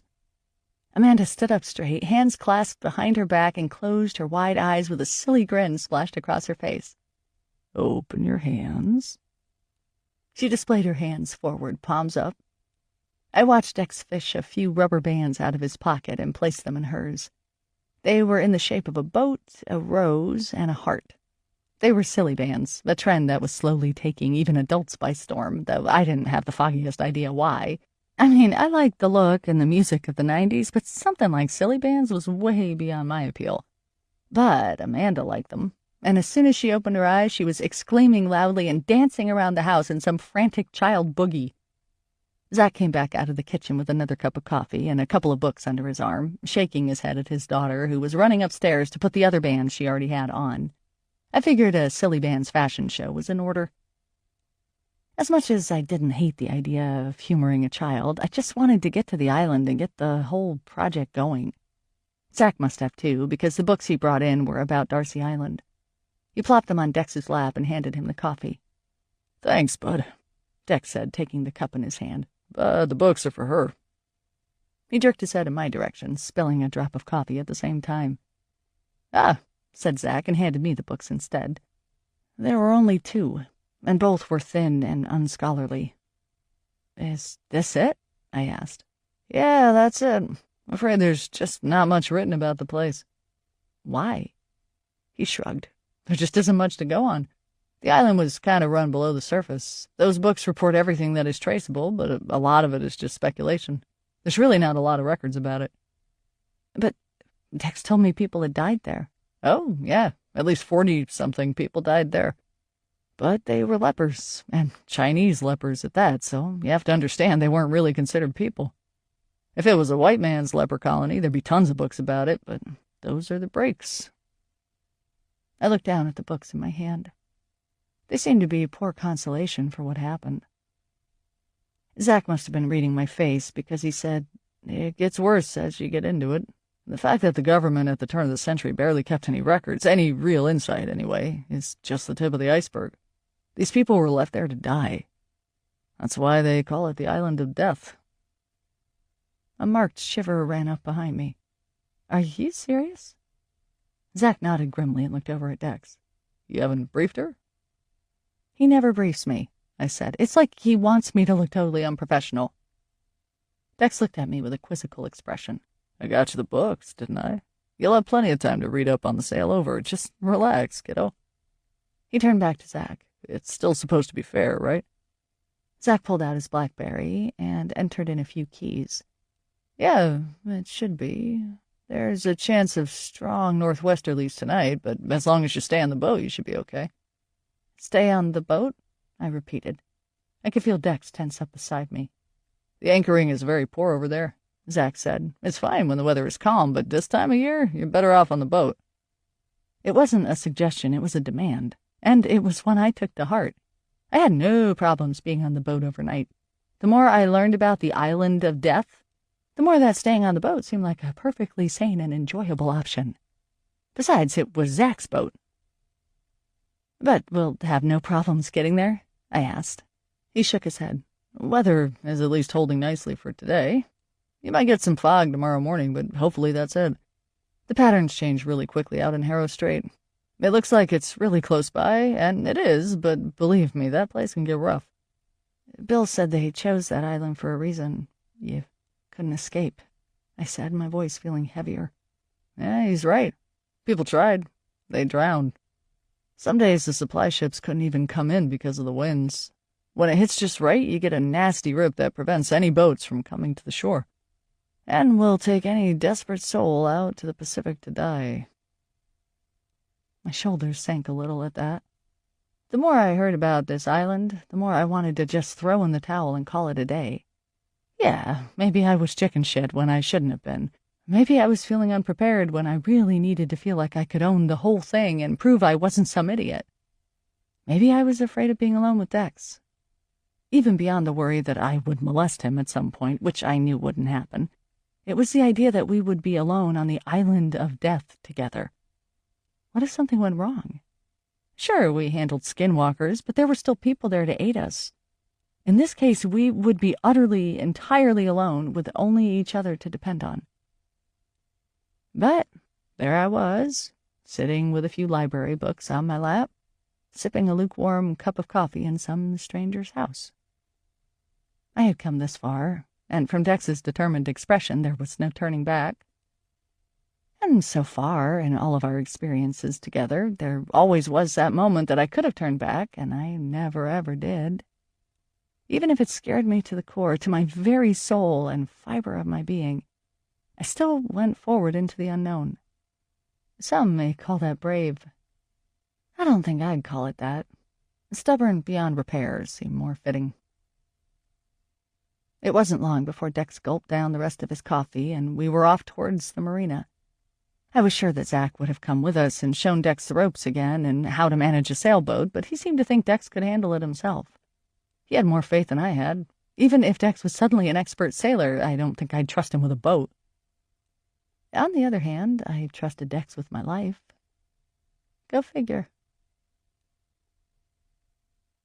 The boat was actually a lot scruffier than I had expected, considering how neat Zach's house was.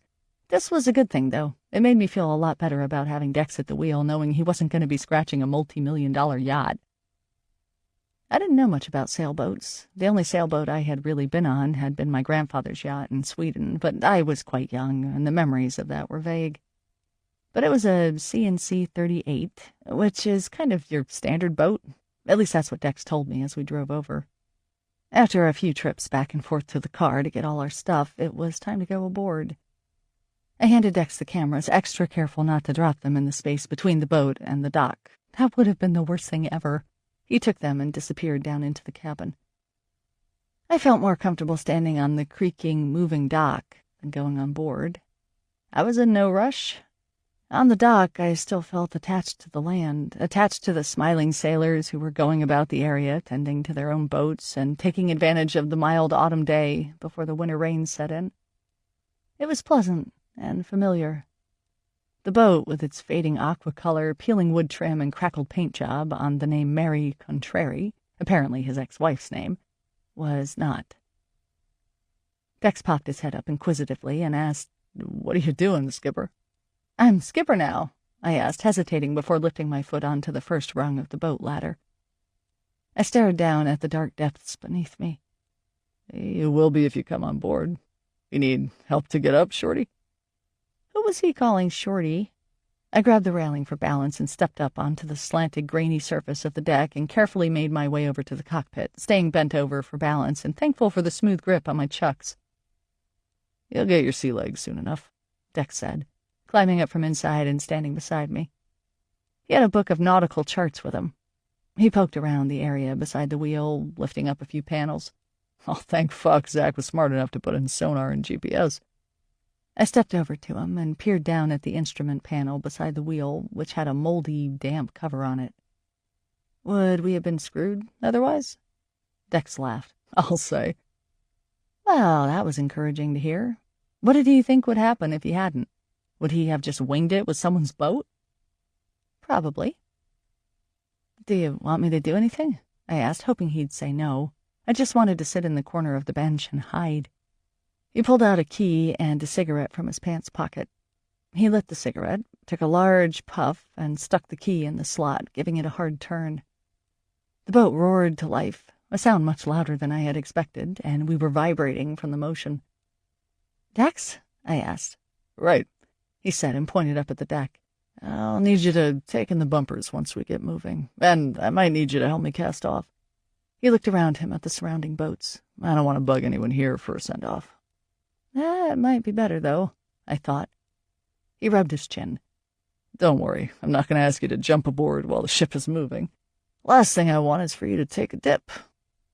"Good." "I'll just get you to steer." You ride a motorbike, Perry. You can steer this boat in a straight line for a few seconds. I believe in you." He smacked me hard on the back. I had my doubts about handling the long ocean beast, but it wasn't that hard. The way the marina was laid out and the position of the boat among the berths meant all I really had to do was shove the gear shift forward, keep the pace, and hold the boat straight. The calm seas made this easy to do, and soon Dex had thrown all the lines on deck and had leaped on board the slowly moving ship with ease. He was sure sprightly for someone who wasn't that tall. The casual, streamlined manner of which he did it was a surprise, too. I guess I was doing a good enough job that he walked to the bow and back, taking up all the bumpers as he went. "Thanks, skipper. I'll take it from here," he said after he finished, flashing me an appreciative smile and squeezing him beside me. He put his hands on top of mine, which were on the top of the wheel.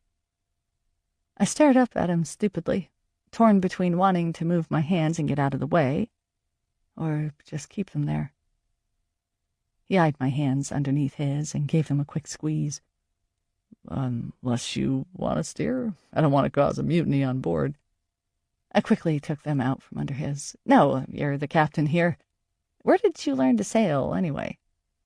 He turned forward, eyes searching the horizon of islands.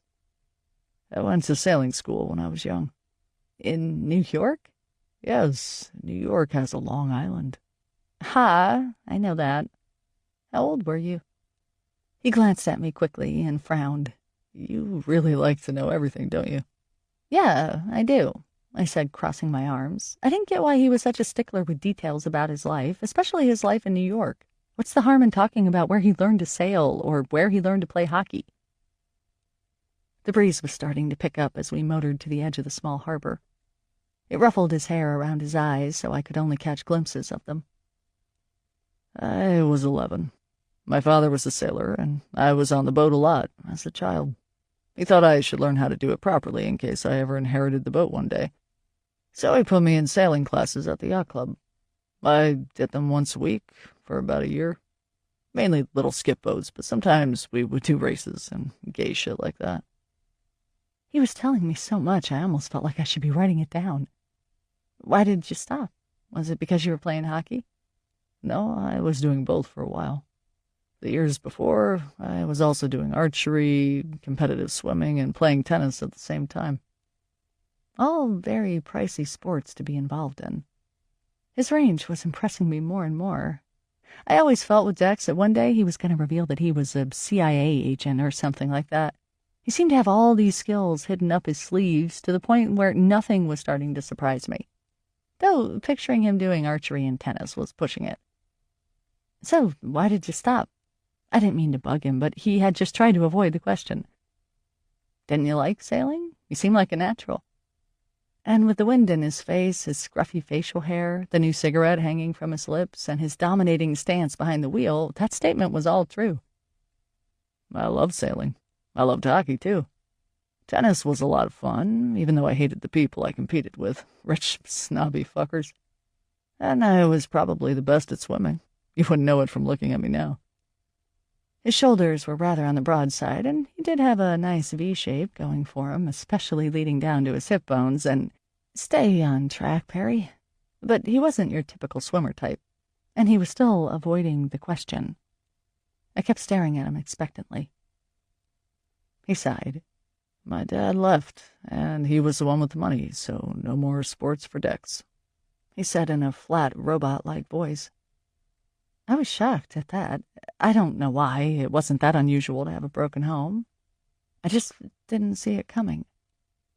I felt bad for him, which is probably the last thing he wanted, so I nodded and asked as nonchalantly as possible, where did he go? Dex shrugged. Beats the fuck out of me. Who the fucking cares where that asshole went? No skin off my back. Did you ever see him again? I felt like I was pressing my luck a bit. He took a large inhale of his cigarette. Pause. No, I didn't. Didn't even see him at my mother's funeral. I'm sorry, I whispered, wanting to put my hands on top of his. They were starting to go a bit blue in the wind. He adjusted his shoulders and his stance, keeping his eyes focused straight ahead. That's life. There was so much more I wanted to talk about. This was the first time I really felt like I knew the real Dex. He had mentioned before that his parents were dead, but I had no idea one of them was metaphorically dead, which was worse in some way. To know they were still out there, but that you were dead to them and vice versa. He finally turned his head to me. His eyes were dull, as if he had put up a shield to prevent me from learning anything more from them. You got everything you needed to know? I shook my head. I wanted to know when his mother died and how she died. I wanted to know what it was like for him after his dad left, how it felt to give up all the privileges he had grown accustomed to. I wanted to know if he had any siblings. I wanted to know what high school was like for him. I wanted to know how all these things had affected the man who was standing beside me, piloting a boat towards the island of death. Tough tits, then, he smirked.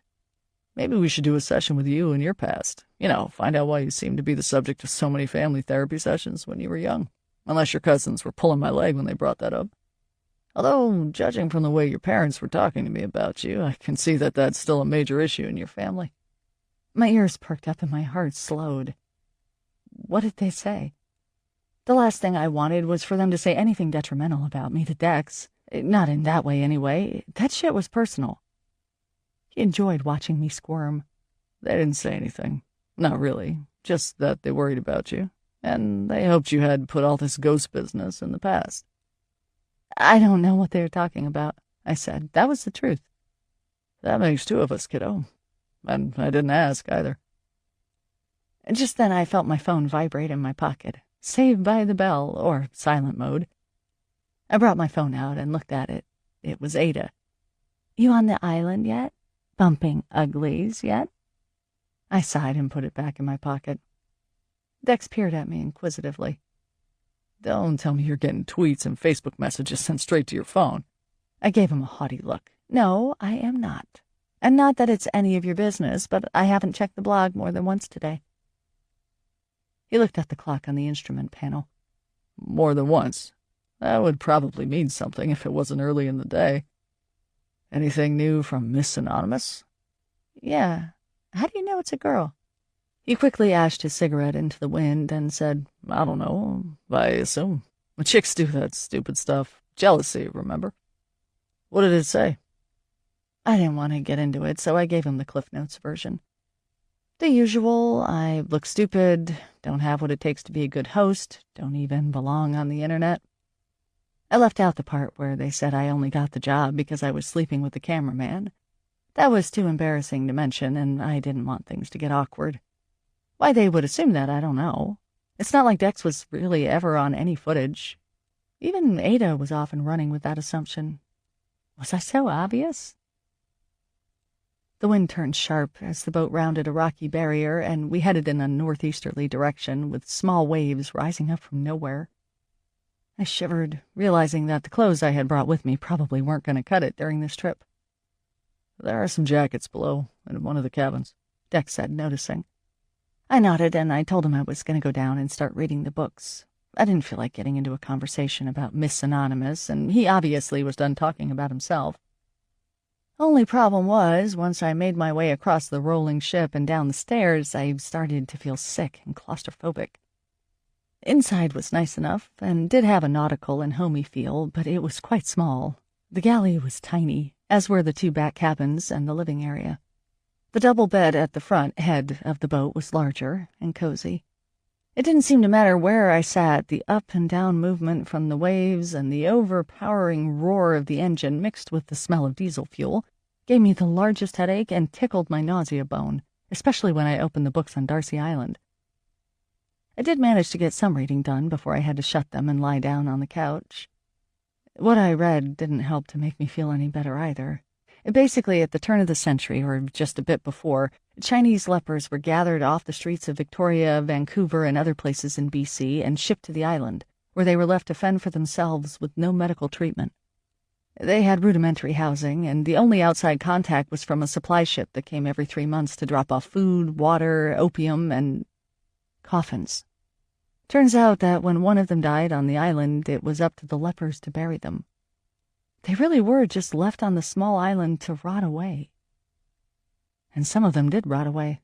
The leprosy not only caused huge, bumpy lesions on their bodies and faces, it also disrupted their nerve endings. On the eyes, it would cause them to go blind. On their feet, it would cause them to walk around with glass and other sharp objects embedded in them. They couldn't feel any pain, so they didn't notice, even if the wounds had been worn down to the bone. And their hands would often curl up and get burnt to a crisp. It was easy to burn your hand in the fire if you couldn't feel it. Not to mention the fact that rats would come in the middle of the night and nibble away at their fingers until they fell off. Imagine waking up in the morning to find your fingers on the floor, breakfast for vermin. It was absolutely disgusting. Not just the disease, but the way they were treated. I couldn't imagine the lives they lived, knowing that no one cared, knowing that they were going to die there to a terrible disease. One of the books had mentioned that after a while, people had taken pity on them, and a reverend from San Francisco had lived on the island for a few years, taking care of them, or at least observing them. But even with that comfort, too many men had already died. "Perry!" I heard Dex bellow from the upper deck. I opened my eyes and gingerly raised my head, careful not to disturb the pukey feeling that was rustling around in my stomach. "Come up here! Whales!" That got my attention. I walked unsteadily to the stairs and made my way up. Dex was at the wheel, trying to take a picture with his iPhone. He saw me and told me to get one of the video cameras from downstairs. I did so, picking the smallest one, and brought it up. It was cold and bright up top, a change from the feeling below. I handed him the camera and followed his gaze. Off in the distance, a pod of killer whales were gliding through the water, their dorsal fins puncturing the waves like wet knives. I had never seen whales in the wild before. It was pretty amazing. Dex brought the camera to his face and started to film them. "Can you take the wheel, Skipper?" he asked. I went behind it, feeling every bit like a pioneer. "Just keep it on the same path. They have a law here that we can't get too close." As much as I would have loved to see them closer, I had also heard horror stories about killer whales overturning boats. No, thank you. I kept the boat heading in the same direction while Dex filmed them. We didn't say anything, just enjoyed watching them move through the water, the sunlight gleaming off their black heads, the misty spouts of air as they exhaled, the hazy green islands in the background. It erased the creepy, sick feeling I had below. I decided, even as the distance between us and the whales was steadily increasing, that I'd be staying on the upper deck for the rest of the journey. Cold air be damned. When they were too far away to see clearly, Dex put the camera down and smiled at me. He looked genuinely happy and enthused, his eyes round and childlike. It suited him. "How cool was that?" he exclaimed. "Very cool," I agreed, moving over so he could take the wheel again. "I've seen a lot of dolphins out here, but never a pod of killer whales. I'm so glad I got that on film. That was amazing. What great fucking luck." "Hoping to make this episode part nature documentary?" "Nah, hoping to lull people in with something beautiful, so they'll be shocked when everything starts going horribly wrong later." I shivered again, this time from what he said. "I don't think we should plan on things going horribly wrong." "They always do, don't they?" he commented. "I guess. Though we always did make it out alive, so I guess it never really went that wrong. That said, there was no way I would ever want to experience what happened to me in the lighthouse when old Roddy had his kelp hands around my throat, nor when I thought I was going to be raped by local rednecks/human hawks while in Red Fox." "I'm just kidding, you know." He was staring at me with a frown of concern. I must have looked worried. I gave him a weak smile. "I didn't know, but that helps. I don't want to push our luck out here, and not on the island of death." "You've been doing some reading?" "Yeah. I really wish you had told me more about what went on back then." "Why? Would you have changed your mind about it?" "It was a possibility. Had I known I was going to an isolated island where 40 forgotten, miserable, rotted souls had died, I might have said no." "I don't know. I guess it doesn't matter, does it? Too late now." "You're right about that. There she is." I looked up and followed his gaze. A rather flat-looking island comprised of rocky shoreline and dense forest was fast approaching the bow of the ship. This was it. I knew it. There seemed to be an invisible wall of angry fog washing over the boat. Dex and I both shivered simultaneously. I turned and looked behind me. The landmass of Vancouver Island seemed so close, yet oh, so far. Chapter 7. Now that Darcy Island was close enough to make out the little details, the nausea I was feeling down below was starting to creep up my throat again. It looked like any other island that you'd see in the Pacific Northwest, but the strange part was you knew it wasn't. Even if no one had told me what had gone on there, the feeling of dread that washed over me, the animosity that just reeked out of the island's pores, was unmistakable. "I'm getting a bad feeling about this place," I said to Dex while pulling my coat in closer. "You?" "I will if you can't keep your mouth shut for the next 5 minutes," he answered, peering off the bow with intensity.